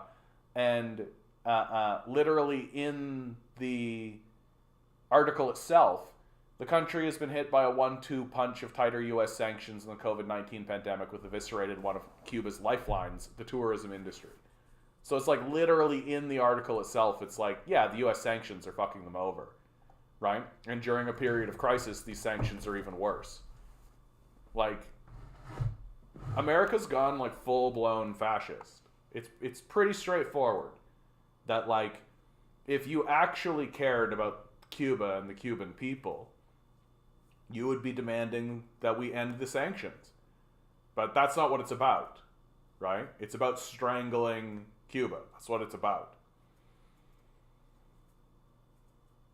And so, like, under these circumstances, where America is gallivanting around the world as a fascist, like, Nazi-level threat to everybody, yeah, people need to arm up. And if China's probably looking at Israel, being like, well, these guys are also going to sell us weapons, so we got to do what we got to do. Is it shitty? Yeah. Like, yeah, it's super shitty. But we're going to be attacked. Like, the Chinese are saying they know that they're going to be attacked. Like, and at this stage, it's like baby brain to think otherwise. Like, the Americans are committed to it. Like, it's very, very stupid. It's very, very stupid. But they're going to do it.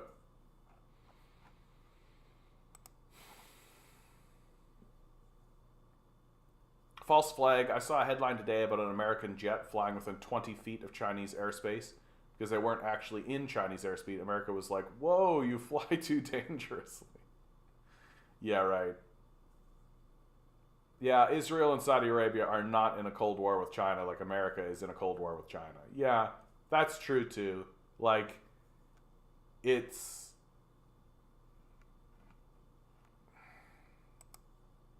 What a time to be alive, eh, guys? Like, what a time to be alive. Like, it just is this absolutely barbaric moment.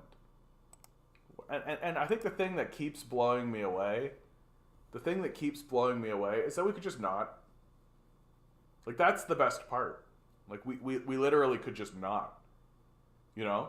That we could just take the wealth that we're funneling into this godless death machine and use it to help our own citizens. We could erect institutions that actually help people live their lives. We could actually, like, and who cares if people, like, take their welfare check and don't do anything, like, and just lie around. Like, so what? Then go do that. Like, if you think that that's so valuable, then you do it. Like, we're such an oddball people. We're such a strange people where we actually value suffering and we value increasing the suffering of other people. And when we increase other people's suffering, we actually say out loud that it's for their own good, that they're better off this way.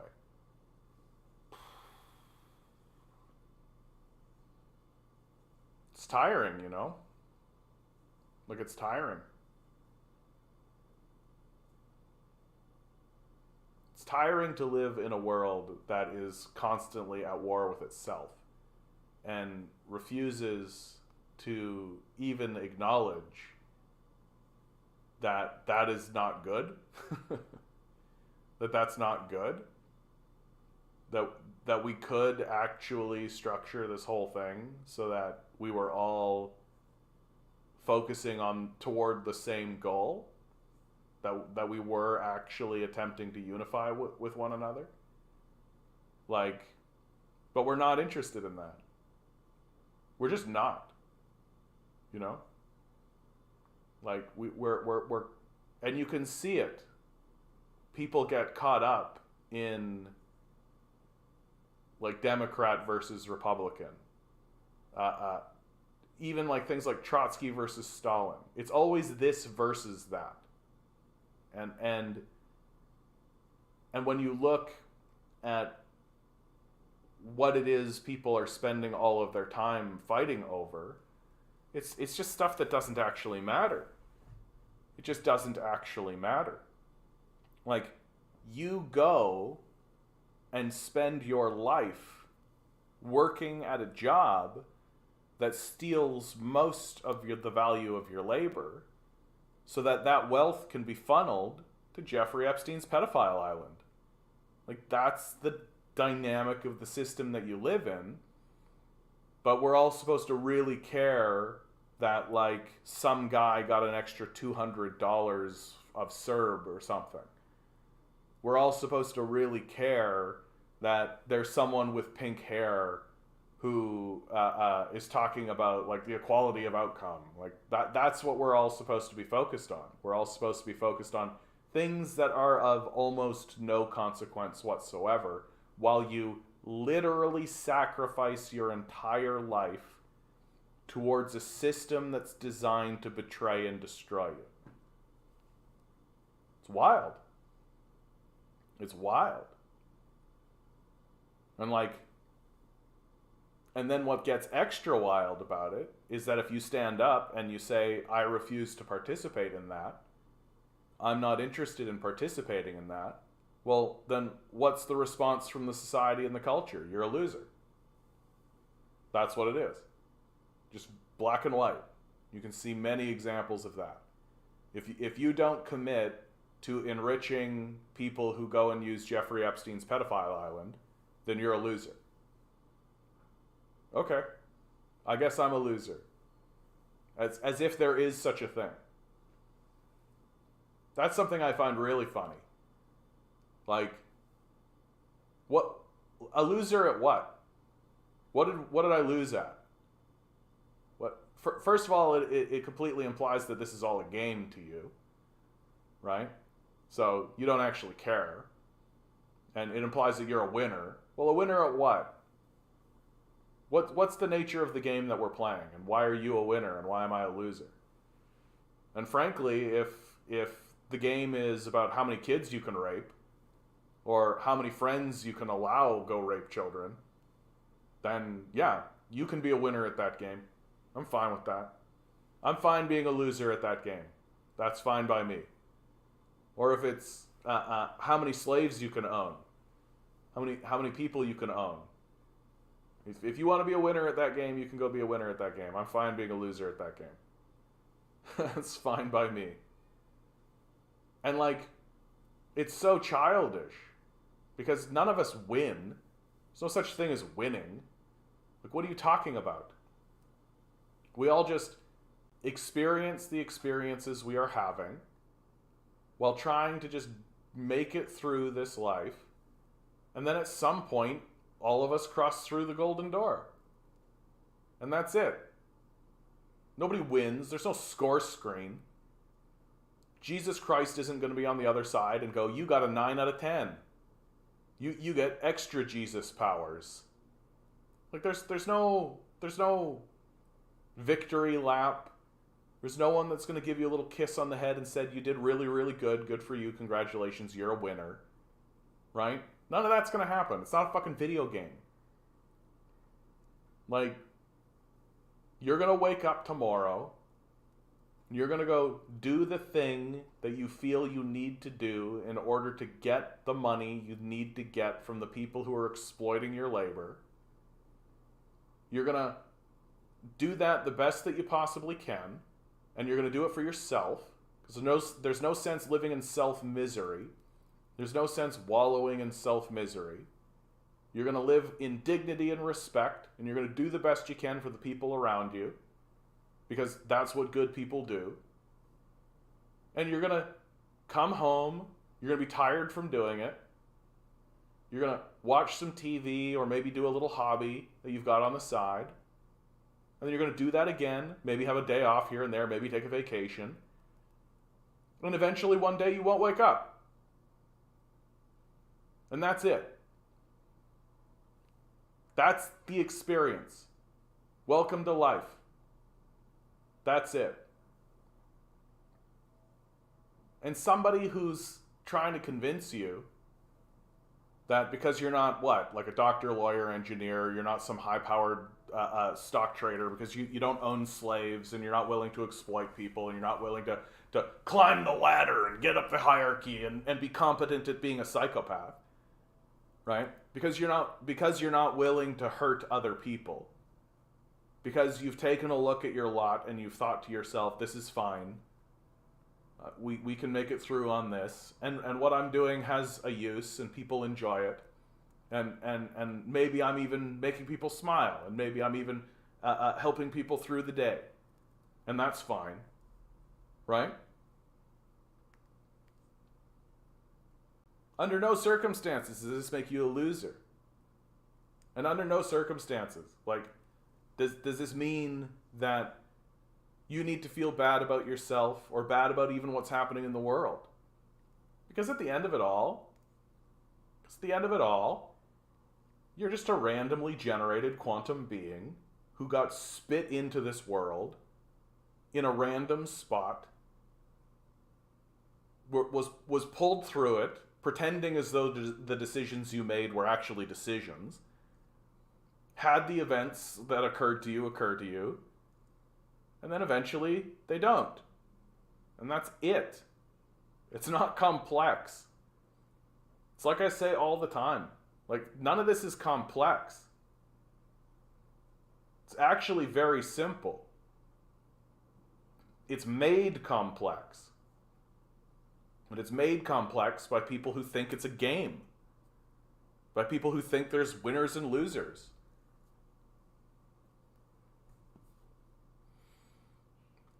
Serge just asks, wait, do you believe the rat race is by design? No. No, I don't think it's by design. I think it's done by people who think there is such a thing as meaning. That they want to believe that they are heroes and that what they do is the most important thing in the world, and that they've ascended some hierarchy, and so they must be god kings, and that they really, really matter.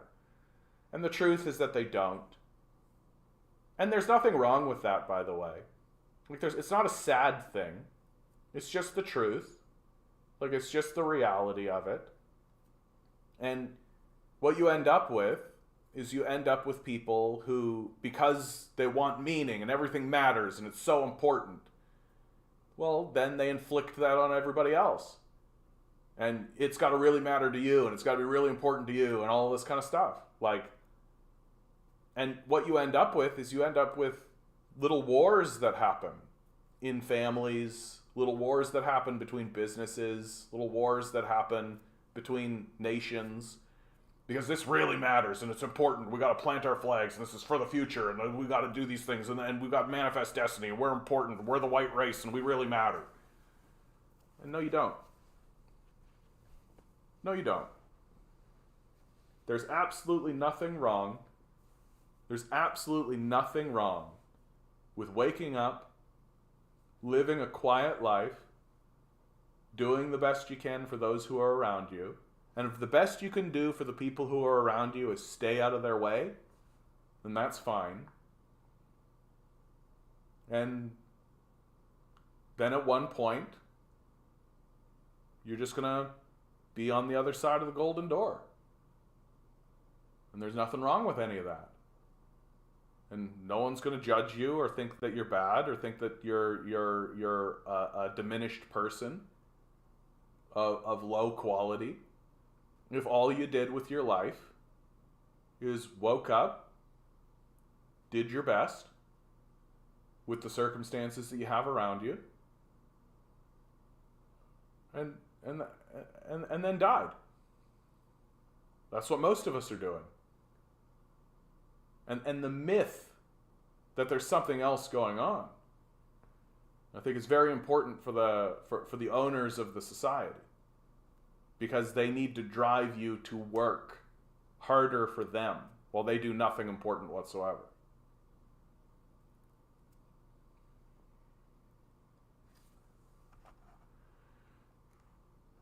Methane says, you never know. You could die and wake up in a simulation pod and they tell you now your morality and ethics needs work. Go back in for another life or two. Maybe it's training. Yeah, maybe. But I gotta tell you, if that's actually the case, Methane, like, I think the people who are doing the best are the people who just understand, like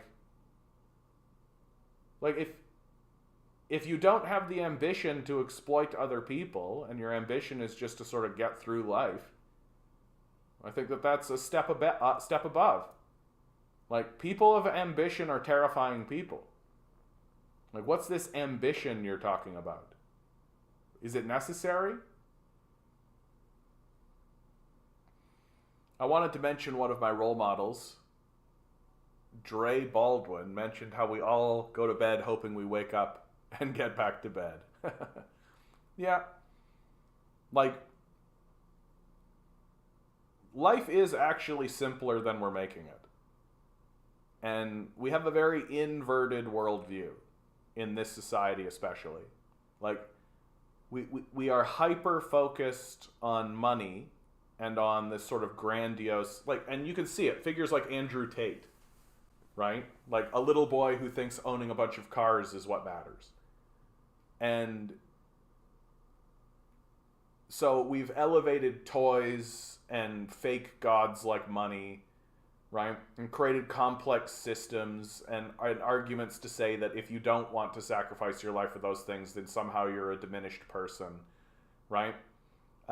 When the truth is like, I think a person lying in a field staring at the clouds is of higher value. It might be kind of dope if this was a simulation. Like, who would spend so much time making such a mundane and boring yet complex and exciting simulation like this? I mean, Victoria 3, right? We're starting to do it. Genuine question. Communism encourages laziness? No. Already, dude. Communism encourages laziness since it pays you to do nothing. Like the question... The question has baked into it the idea that humans will just mill about and do nothing, right? It's a very capitalist propaganda argument, which is completely false. Most of the things that have happened in human history and human society have happened because people had time and leisure and were curious about what was going on. That human curiosity, that the profit motive is a pathetic replacement for human curiosity. And that's the real truth. That capitalists really want you to believe that what actually motivates people and what motivates societies is exclusively and independently and only this idea of gaining profit. And it's the most false thing that has ever been said about humanity. To the degree where I've got to say that it's actually quite stupid. Human curiosity, the desire to know more, the desire to explore the self, overwhelms any idea of profit motive.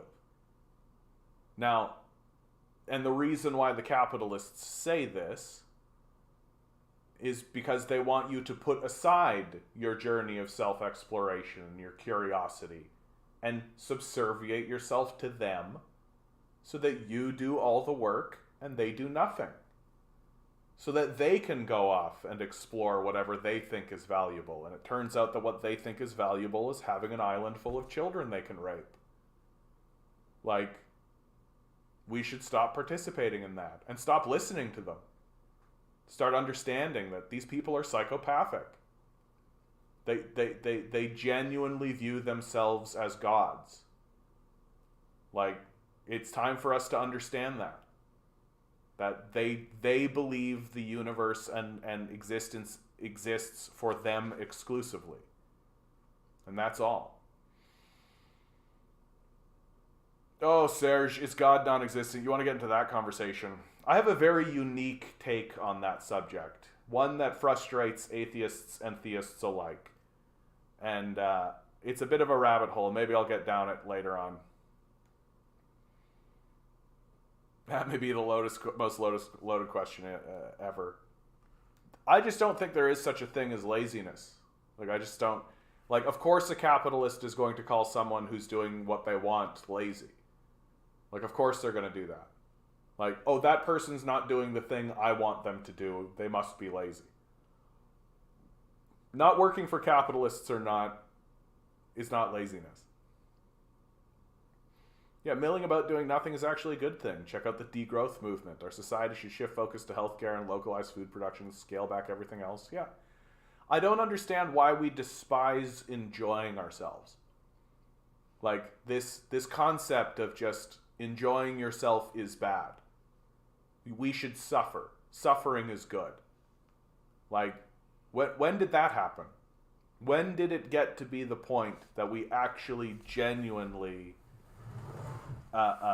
believe?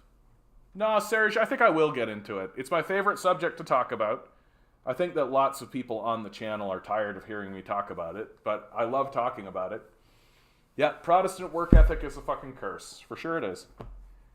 For sure it is. And I mean, it makes a type of sense if the society is structured to actually benefit the society, right?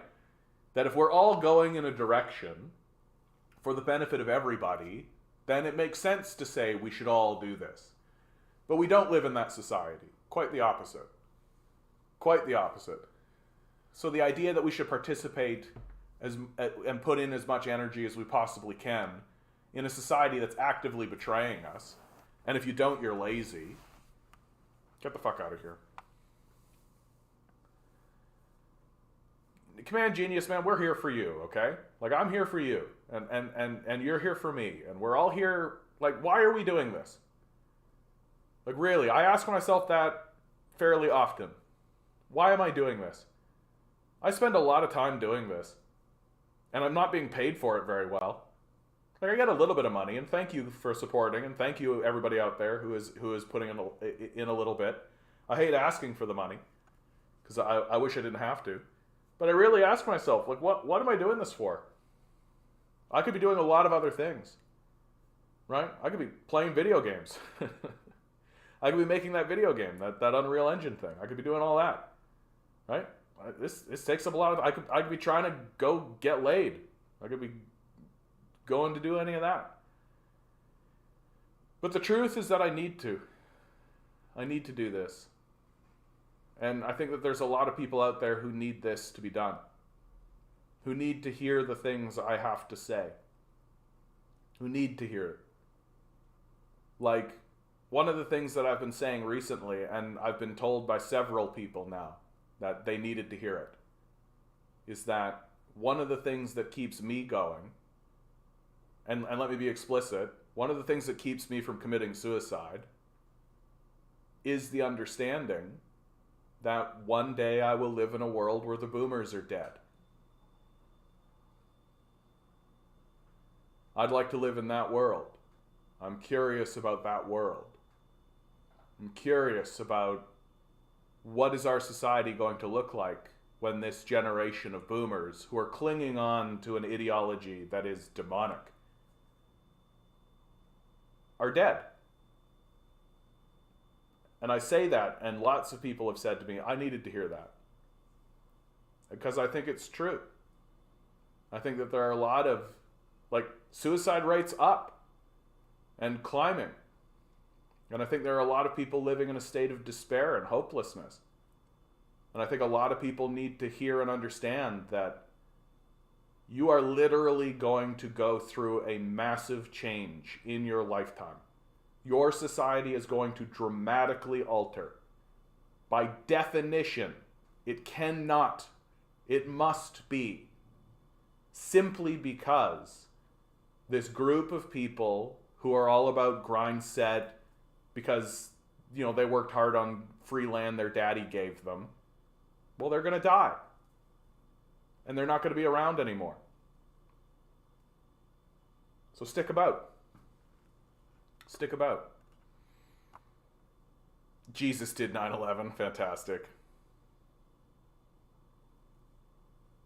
My dad genuinely think people in China became lazy under socialism as part of why China was stagnating before dying. Yeah, exactly what I'm talking about. No, Jesus would be a Marxist today. Like, I mean, he was give your money to the poor, right? It's how you know a lot of modern day. It's how you know a lot of the modern day Christians are frauds, right? Like someone like Jordan Peterson. Peterson is the key example because he'll walk around saying like the Bible is the foundation of truth, but don't give your money to poor people. He's a fraud. Just like even if you don't believe in the principle, like the guy says that this book, the Bible, right? the foundation of all truth. Well, he doesn't give a fuck what it says. He doesn't give a shit about Christ. Clearly. So he's a fraud, by definition.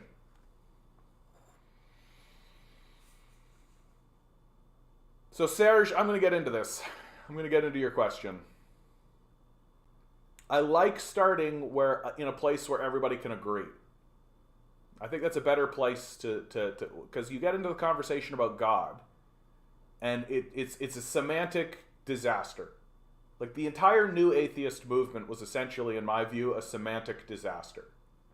That the question, does God exist, is annoying. All you do is end up defining what God is. All you do is defend positions that you don't actually hold. Any of that kind of shit. So I hate the question. And I prefer to start with a position that we actually agree on and then ask a question of it. So the quantum mechanicists, those are the secular quantum mechanicists, all agree, the math shows, that we are a singular energy. That there is a single energy that underpins reality from which we all spring. And that's fundamentally the truth. Do we understand where the energy comes from? No. Do we understand how the energy came to be? No.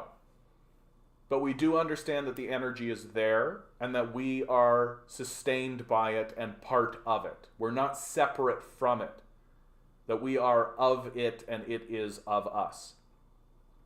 And if you want to be a serious academic and be honest about the nature of reality, you have to concede that that's the truth. Because that's what the secular sciences say. And so my question is that energy itself conscious? Is that energy itself alive? That's my question. And any astute atheist and agnostic, and I'd like to be really clear when I talk about this, I think agnosticism and atheism is the most reasonable position. Like, really. Like, I think it's best to be there. That it's taken me like an entire lifetime to come up with this idea. And which is the reason why nobody else talks this way about it. And so the question that they would ask, rightly, is, okay, so is the energy alive? What would be your evidence for that? Right? Yeah, great. What's your evidence for that? I'm not just going to take a jump and a leap. Well, the argument goes like this. That if the question is the universe itself conscious or alive or aware or existent? Well, it's what's created us. And it is what we are, and we are it. By definition, mathematically, the secular sciences all say so. So that means, by definition, that the energy has to at least be as conscious and aware as you are, and I am. That I consider myself aware, I consider myself alive, and so the energy that exists within me and surrounds me has to be at least as aware and as alive as I am. And it's not a leap of logic of any sort to say that the energy would be collective. So that it's a combination of you and everyone else and myself. In fact, the CIA, interestingly, did a bunch of studies on the idea of a collective consciousness and walked away from it saying that there is certainly a collective consciousness that people can tap into and manipulate. They did these studies in the 70s. You can look it up. And so if we, as humans, are alive and conscious and aware, and we are made up of a singular energy that underpins all of reality, then we have to conclude that the energy itself is at bare minimum as conscious and aware as we all are. And so when we ask the question, is the universe alive or is the energy alive? We have to answer yes. And that its awareness and its consciousness is greater than our independent consciousness. That the universe knows more about what's going on than I do as an independent being. And yet my participation in that is important and valid. And so the question of evidence, when people ask me for evidence, I often find myself saying, would you accept the evidence if it was waving right in front of your face? Hello. And so what that means is that each and every one of us is a single part of a much larger organism or a much larger entity. And that when we speak with one another, we are actually speaking, like I speak with the voice of my Creator, as do you. That it's not an arrogant thing. I'm not special. But it does level us, and it humbles us. One is not greater than the other. That we are equal to one another, not in our capabilities, like far-right fascists like to confuse the issue. We're not equal with one another in our capabilities, but we are equal with one another in our validity. That perhaps you have skills and abilities that place you in a different place from someone else, but that doesn't make you more valid than them. And it's a very humbling position and a humbling thing to accept, that someone that's born with a diminished mental capacity, let's say, well, their existence is just as valid as yours. And when you interact with them, you are interacting with one aspect of the singular energy that is itself alive. And that's why I think this is important. Because that's the next question that I'll often get from atheists and the like. Well, why does this even matter? Who cares? Well, I think it does matter. Because I think it cuts to the heart of how we treat not just the universe we live in, but also how we treat each other. That if you believe that the universe itself is alive, maybe you'll be less willing to drill holes in it. Maybe you'll be less willing to just extract resources from it and burn it. Maybe you'll be trod with a touch more care and a little bit more consideration. Maybe you'll actually look and say, wait a minute, are we offending some of the rules that exist here? And there are rules, right? Simple ones. If you burn carbon into the atmosphere, you'll catch UV radiation and it'll increase the planet and burn it. That's a rule that exists. And there's nothing we can do about it. It's just how it works.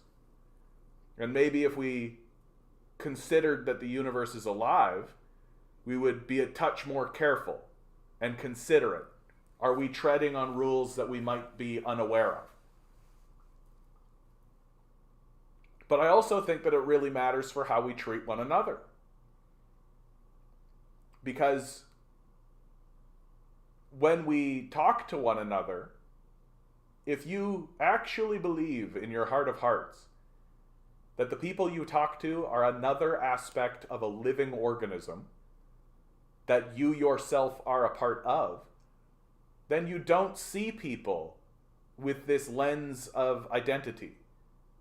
First and foremost, you don't see that they are exclusively a black man or a black woman, or a white man or a white woman, or gay or trans, or these things. That's not your first thing. That the first thing you see is you see that here is another aspect of the creative energy that sustains each and every one of us. And from that lens, you see that they come up. And they came through this heritage and this thing. And it connects you through their history. And it puts you in their shoes. first, instead of through the lens we usually look at the world, which is through our own eyes. And in that way, it removes bigotry. It removes hatred. It becomes much more difficult to look at the people who are in your life and who are around you with contempt and judgment. Because if you see yourself as a part of an entity that they are also part of, then you see that in some way you are them and they are you. And that you are bound by the very fabric of your existence to one another. That the ties that bind you are even closer than that of brothers and sisters. That language does not capture the closeness of our connection to one another.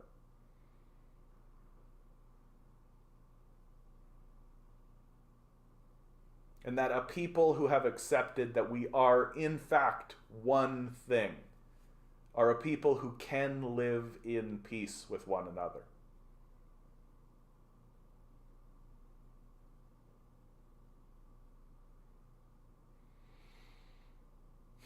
And so, yes, I do believe in God.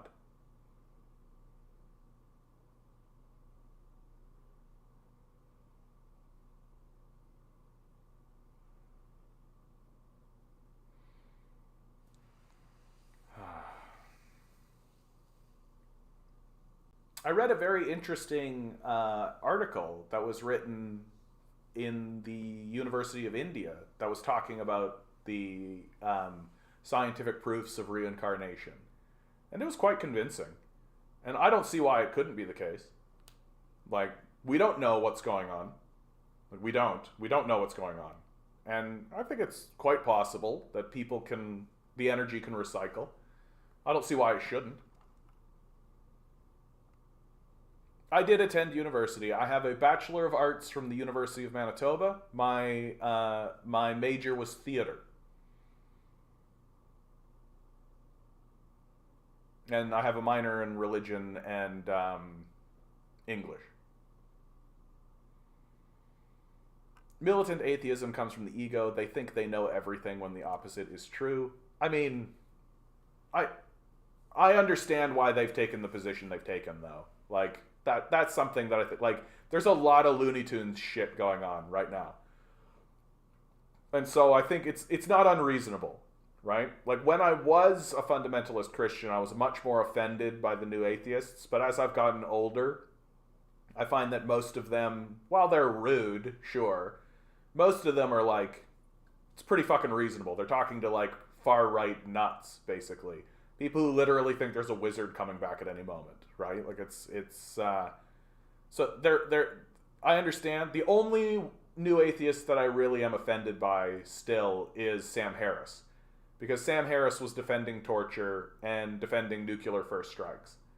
Like, I just don't think he's a person you should take any advice from. Juan, good to see you. They say when we die, the energy will leave, stays behind, around, or return to the singularity.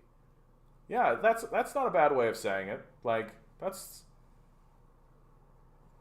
why I'm not that scared of death, you know? Like, I think it'll be very much like going to sleep.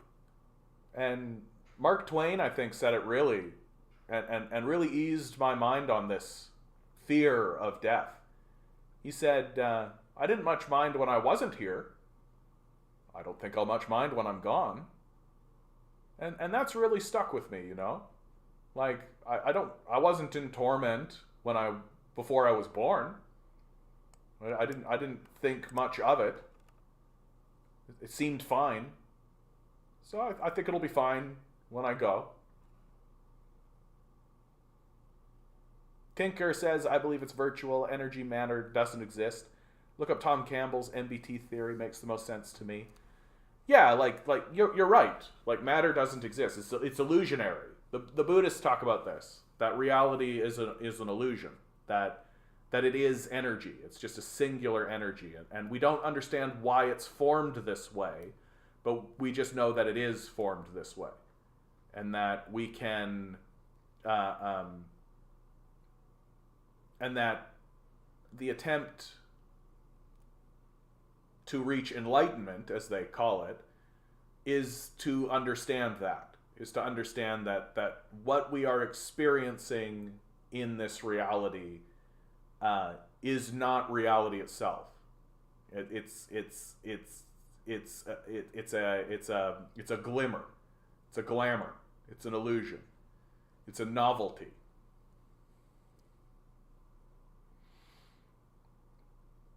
According to my research, we reincarnate into another human. Look up past life regression. Oh, I hope I get some sleep. That's all. Like, if I get a choice on the other side, I hope I just get some sleep.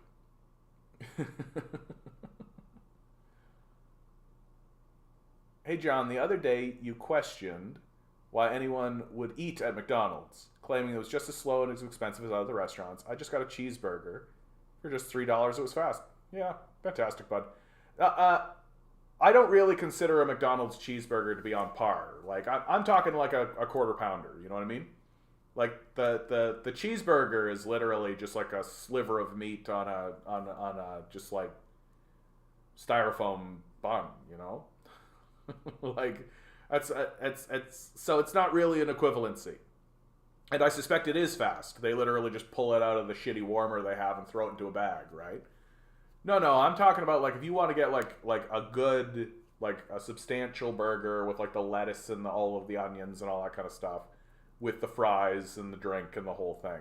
Like, I think it's basically equivalent to where you can get it. Like, yeah, if all you want is just like the little shitty sliver thing, sure. They'll come up and hand you the puck.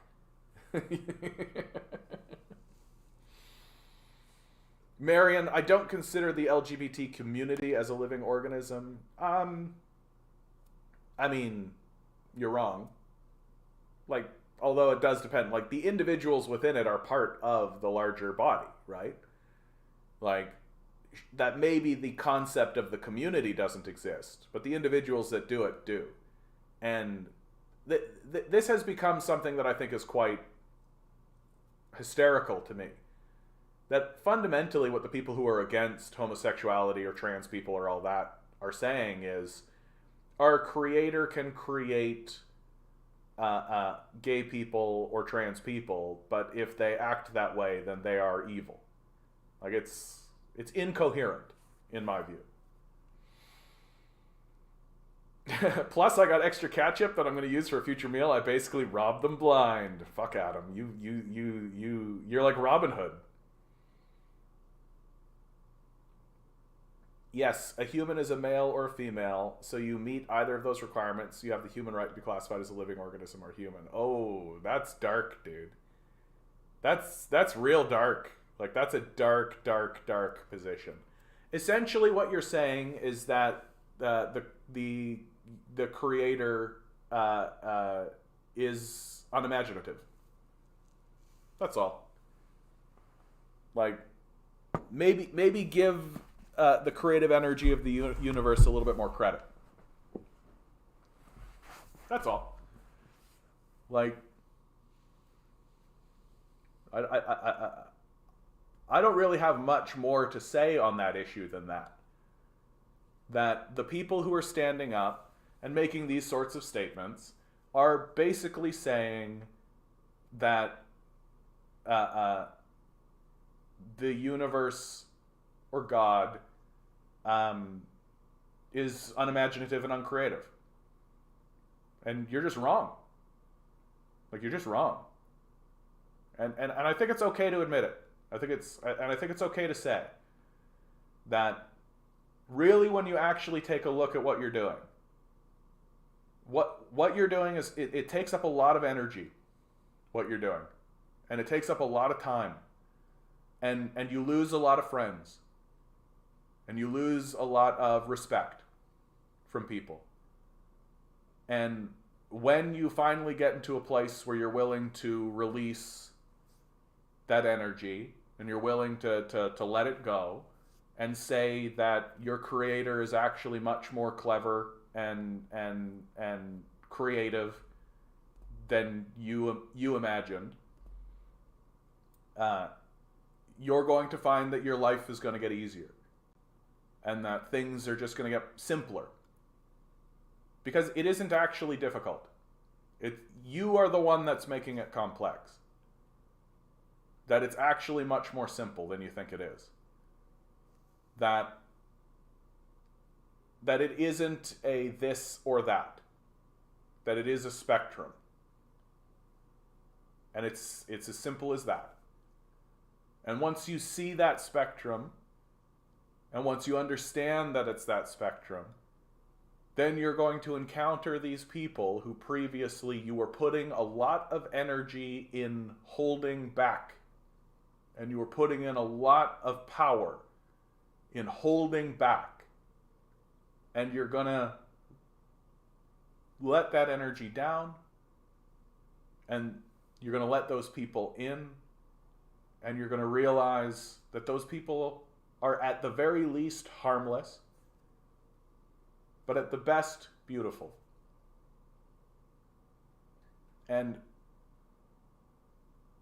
I don't regret this, but I acknowledge it, that in my life, I lost good people as friends and as comrades because I held these sorts of views in my past. People who should have been close to me. People in my circle of friends. Who later on, as I grew out of it, said to me, yeah, John, I never felt like I could open up or be close to you because of this. And I lament the loss of that.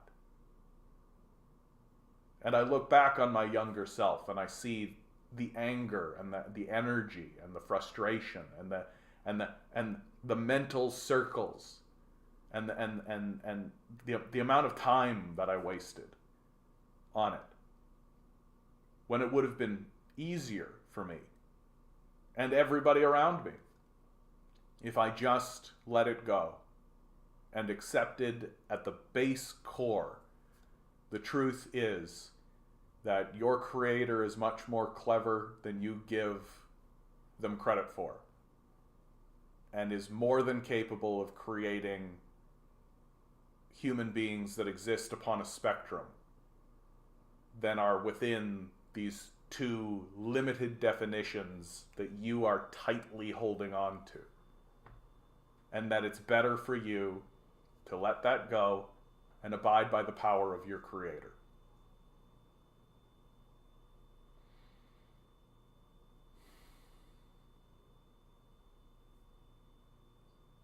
Andrew Tate and brother got arrested in Romania over alleged human trafficking. I hope these guys go to jail, dude. Like, Andrew Tate, these guys are sex traffickers. Like, how many times do they need to get hit with this? How many times do we need to hear this story? This is what, the third time? Like, these guys are sex traffickers. This is why our veneration of Tony Stark was a mistake. Tony Stark was an arms dealer. And for like a decade, we were all just like, oh, sweet, Iron Man. This is a serious person who we should all look up to and admire. He's like literally an arms dealer. We're all like jerking off over this guy. He said, I am Iron Man. Oh, wow, the snap. Bleh. Fucking arms dealer. Like, and it's the same here. So a guy like Andrew Tate shows up. He's wearing his sunglasses, talking Bugatti. Yeah, you can't get laid because you're not giving me enough money. Like, join my multi-level marketing scheme and I'll tell you how to get laid. Meanwhile, he's like literally sex trafficking women. Like, he made his fortune by basically kicking people.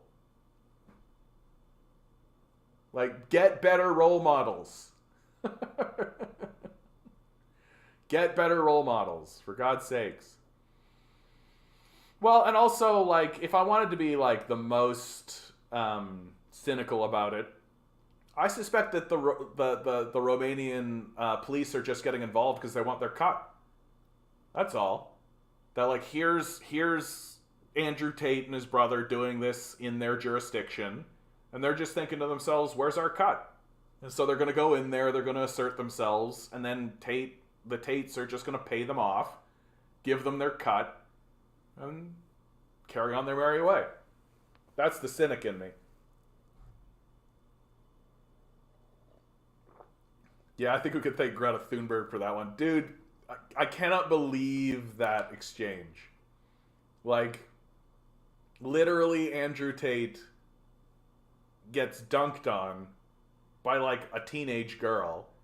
Although, how old is Greta now? She's no longer a teenager, right?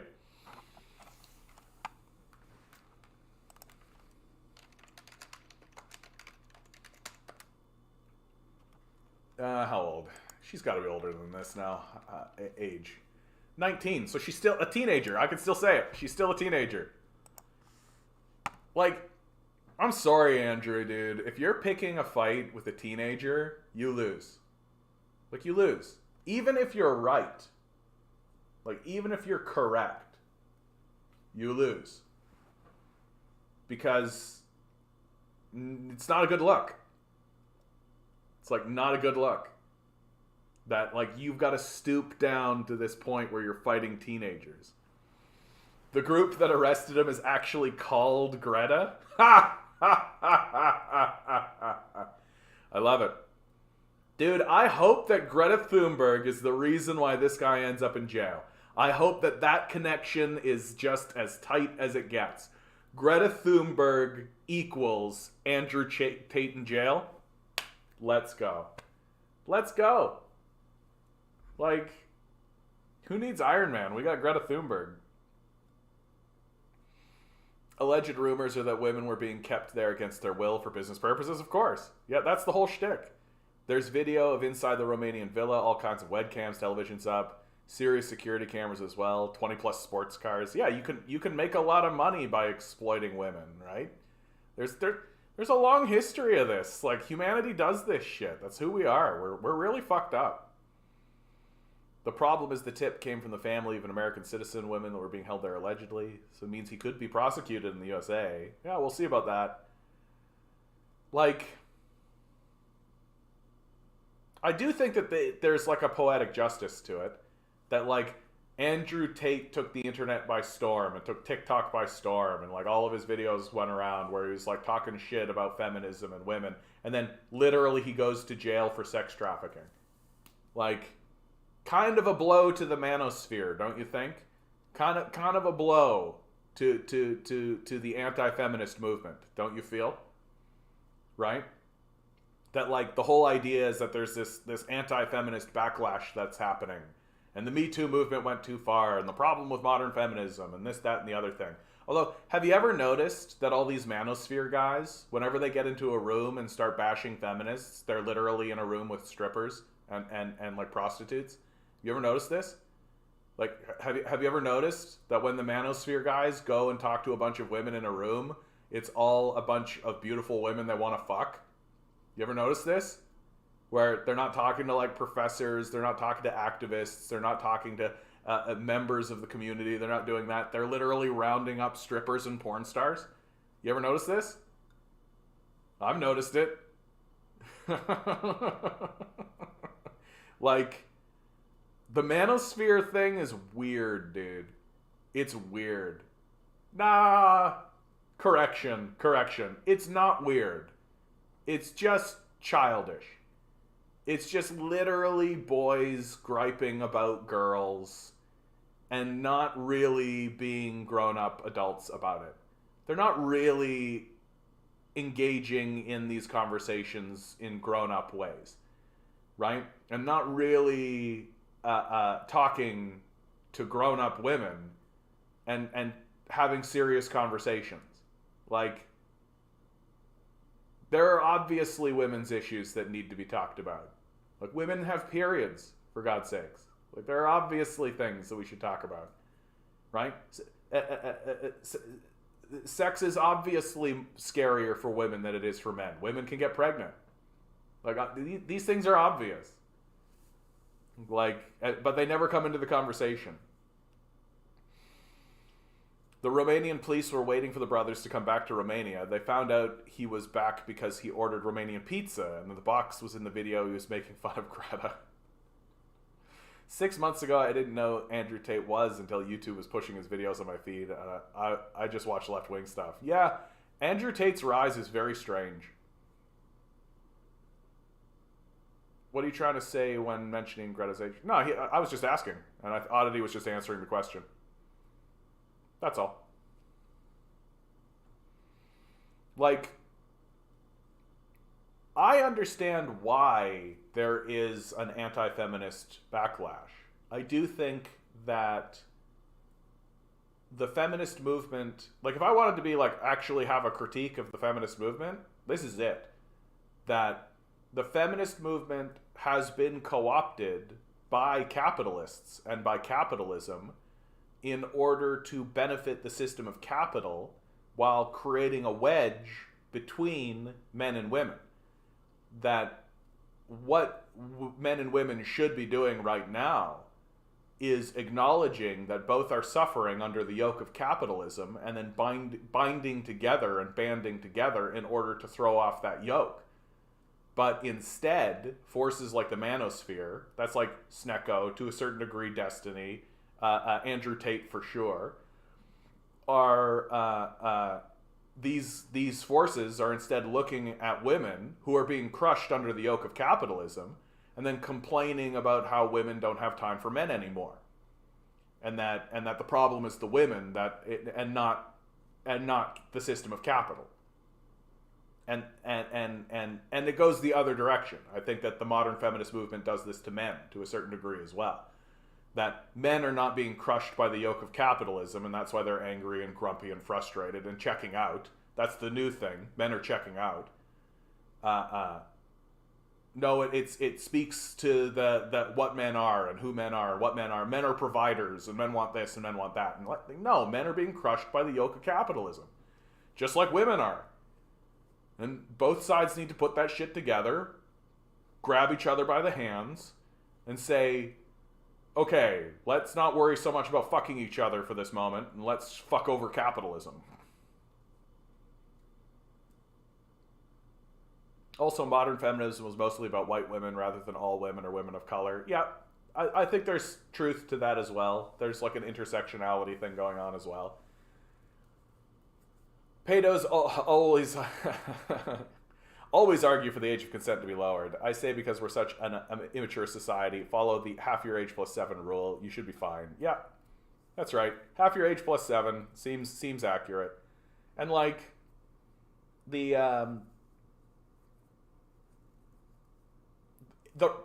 rise of like the pedophile culture is weird, eh? Like, I mean, it makes sense. Like, the richest people in the society are all fucking pedophiles. Like, we know that Bill Gates, Bill Clinton, Donald Trump, Stephen Hawking, Steven Pinker, like, all these guys went to Jeffrey Epstein's island. Like, we know. So this idea that like, there's a reason why it's happening. And more it's just getting, like, more and more it's just getting explicit, isn't it? Like, it's just getting explicit. That the people like Matt Walsh, like I take a look at Matt Walsh and his sort of ascension. Like, this guy is literally walking around calling himself a theocratic fascist. That's what he calls himself. It's on his Twitter bio, right? He calls himself a theocratic fascist, argues to lower the age of consent, but has a big problem with trans people. Like, fun fact, Ukraine thinks they're the modern successor of the USSR. I mean, many of the leaders post-Stalin were Ukrainian. So I think there is something of an understanding there, an argument there. No, the shit that's going on right now, the conflict between Ukraine and Russia, like, to me, the great sadness of all of that is that post-Stalin, the Russians tried to become part of the neoliberal, like, rules-based international order. They tried to do that. And it failed, obviously. And that, to me, is the most baffling part of the whole thing. Like, why did NATO reject Russia? Why did they alienate Russia so much? There's this... And I think that it really comes down to the Russians misunderstanding the character of the West. That... And I feel like there's a theme that happens. There's a theme that happens in Russian history. And I think it's true of Lenin, Trotsky, Stalin, Khrushchev, Gorbachev, Brezhnev, I'm mispronouncing that, I'm sure, Yeltsin, and Putin. I think there's a quality of character in the Russian ethos or identity where they seem incapable or unwilling somehow of understanding that the people who are in opposition to them are actually psychos. And it just seems to constantly happen that way. That while there's some kind of conflict that's unfolding, the Russians seem to believe that the people on the other side of the fight will also act in a way that is tied up in something like reason. That there will be like a logical, rational reason for why people do the things they do. And that certainly the kulaks won't slaughter their own cattle and burn their own crops. Certainly they won't do that. There's always this sort of misunderstanding towards how evil the capitalists actually are. And I feel like Putin is probably the first guy to finally put two and two together and actually say, like, oh, these guys are never going to act rationally. Like, these guys are on their own path of self-destruction. That they are not going to actually see that as we extend our hand out and say we would like to ally, we would like to operate peacefully with you, all they will ever do is smack that hand away. Like, and I think it ties in to just the extreme xenophobic nature of the West. Like, Manifest Destiny, the American idea of Manifest Destiny, is an extremely xenophobic, extremely racist document. It's an extremely racist thing to say. That we, white Americans, have the God-given right to take what we want. And I just think that ethos is very much alive in America. And the Russians, I think, have finally put it together. And that this conflict really drew a line in the sand finally. That there had been conflicts and there had been things like Syria was a conflict, the Georgian conflict, between the West, America specifically, and Russia. But finally this conflict, like, the Ukrainian conflict is like, what the Americans did in Ukraine is egregious. Like, egregious. Like, absolutely despicable. And yet we're all supposed to forget about it. We're all supposed to pretend like it didn't happen. Yet NATO rejected Russia, so they have an enemy to drive away the focus from them. But it just seems so senseless. Like, why not? Why not? Why not let Russia in? Like, what are they gaining? What's the positive for them? Like, what are they actually getting from it? And it just seems to be a decision that's being made by weapons manufacturers, basically. That they're like, well, we need a war to sell weapons. Here's a good war to sell weapons. Japan is increasing military expense by over $300 billion plus. Taiwan says they're teaming up, getting ready. Washington wants to use Japan and Taiwan against China like they did Ukraine versus Russia. That's exactly right. That's exactly right. China's a different beast, though. China's a different beast. Like, America doesn't really understand what they're getting into. because America doesn't actually understand the character of China. Like, they really think that they're going to be able to bully China, and it's just not going to work that way. Like, maybe America is going to be able to do destroy a bunch of Chinese infrastructure and kill a bunch of Chinese people in the first volley. But China has a manufacturing base and the United States doesn't. And China is absolutely going to levy its population advantage. It's absolutely going to turn to its 1.4 billion citizens, especially those men, those single men. And they're going to say, this is an existential threat. And the Chinese citizens will agree. That's the most important part. That when the Chinese Communist Party start drafting and start pulling people into military service and start training people up in military service because things have gotten very serious, the Chinese people will agree. And they'll go with it. Whereas if the Americans start to do it, like, can you imagine if America tried to do a draft right now? I think it would tear the nation apart. The DPP recently lost the recent local election and Tsai Ing-wen resigned. They are the major pro-Japan, pro-US faction in Taiwan. They will coup Taipei like they did Kiev. Just wait and see. Yeah, I think that's not a illegitimate concern, you know, Tinker. Like, they're not above it. I do think there's a little bit more by way of awareness in Taiwan and China. I think that China and Taiwan are paid a very close eye to what happened in Ukraine. And I think that they see the parallels, right? Like, I think there's a lot of, like, I don't think they're fooling themselves. And I think that's a reason why Ligon Disease Point resonates so much, is that I think people are starting to see that, like, oh yeah, America will do this. Like no bullshit. Like, it's not like a kooky conspiracy theory. It's not like a sideways sort of thing. America will fund organizations to coup governments, to foment a war between a smaller regional power and a superpower in order to wage a proxy war. They 100% will do that. And so I think that kind of awareness and that is not only possible, but also the goal of the United States is itself a defense.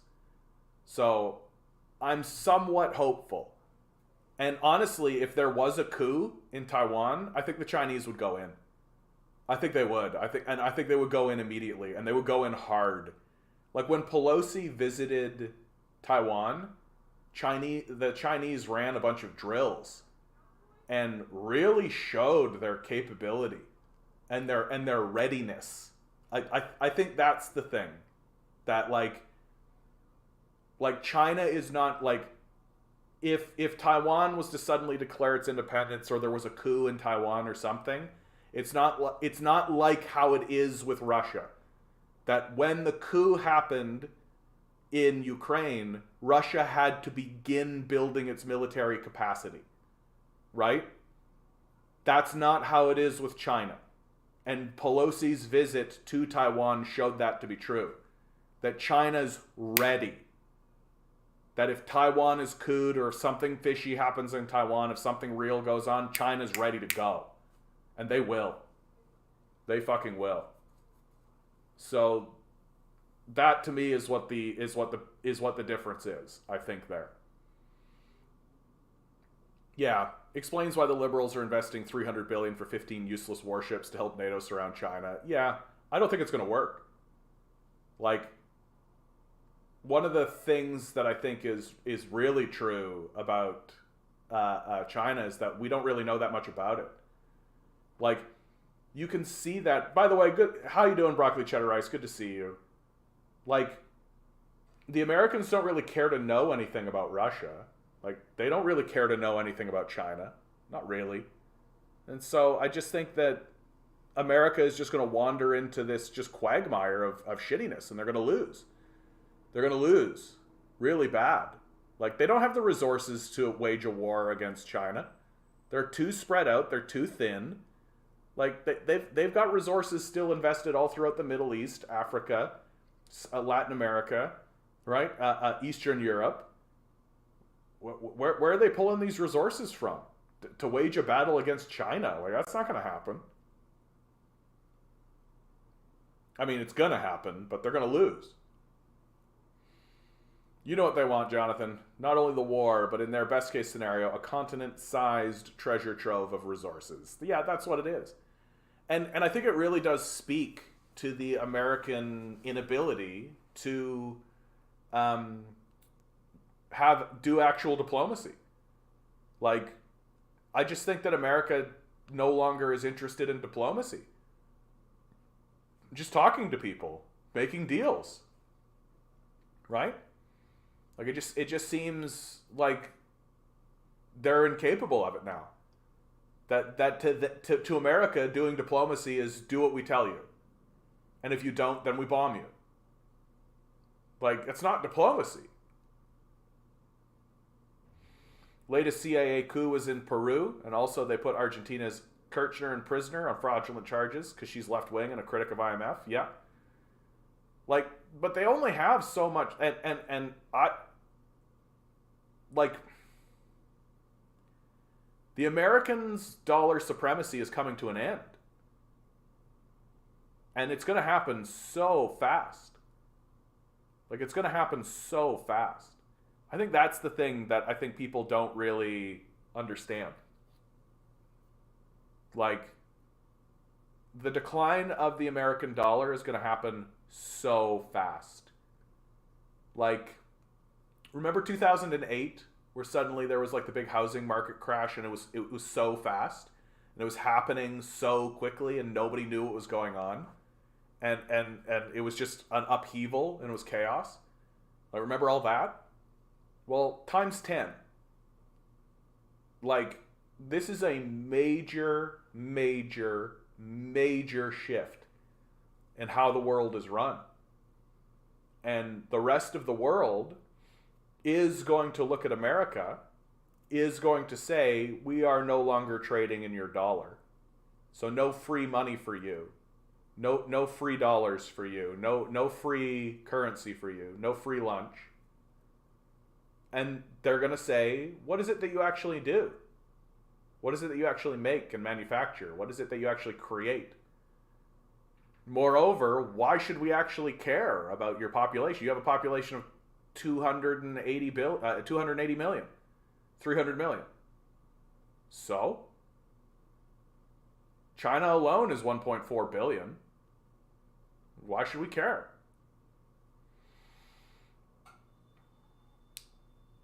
Yep, the dollar decline is increasing rapidly, and even friendly countries to the U.S. want to trade in other reserve or local currencies. And there's going to be a tipping point, I think, is the big thing that I'm saying. Like, right now, it's kind of going tick, tick, tick, tick, tick, tick.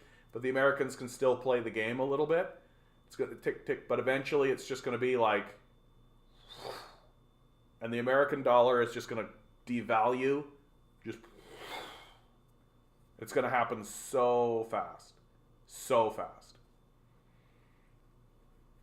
Maybe they'll ensure to have a faux lefty as a president, so when they collapse, they can keep their right-wing fascism in power. Yeah. China offered Saudi tech and weapons if they sell oil to them for want. Yep, that kind of thing is absolutely happening. And like, the relationship between China and Saudi Arabia, dude, like, Saudi Arabia, man. Machiavellian geniuses. Like literally, not literally, but like, they're like a family from Dune. They're like that. They're like this kind of Machiavellian family from the series Dune, where they're living in this like desert planet, and they've got to make these grand sweeping political decisions, and they just keep making the right decision. Like, Saudi Arabia, man. Crazy. After the singularity, I hope there are areas of the world that go ungoverned so we can start anarchist relations without the burden of fighting off the anarchists. I'd prefer not to trade the farmer hierarchy for the pig hierarchy. We'll see how that all goes, dude. Like, to me, one of the big... Like, right now you have, like, Bill Gates owns all the farmland. Right? And, like, is that going to fly? Are people going to abide by that? We'll see. China's going to trade with you no matter who you are. Yep. Well, because China's opinion of internal conflict is that that's an internal matter. That if the government is suppressing a local indigenous population, for example, China's opinion is that that's an internal matter, and that their feeling on it is that getting involved in internal matters like that only makes it worse. Like, it's a very, like, Star Trek sort of position of non-interventionalism, right? That, and, I mean, it's not good, but I do think it is necessary. That if China starts acting as though they are the police of these nations and starts dictating moral terms, well, it's just never going to end. And frankly, it's going to lengthen the conflicts. Because when a power intervenes and gets involved in other people's conflicts, it doesn't allow those conflicts to resolve ever. And so both sides eventually just come to a point where they want the person who's putting themselves in the mix to be gone. And if that eventually happens, then the conflict resumes until it reaches some kind of end. It's very prime directive. All right, guys, I'm going to end a couple of minutes early. I hope you're all doing well out there. God bless each and every one of you. I hope you have a happy new year. Always remember, each and every one of you is a quantum being walking around in quantum energy. These billionaires are spending hundreds of billions of dollars in the hopes you'll never realize it. You'll just stay the good little commodity they need you to be. Happy New Year to all of you. Rebel. Revolt. Repent. Good luck. We're going to need it.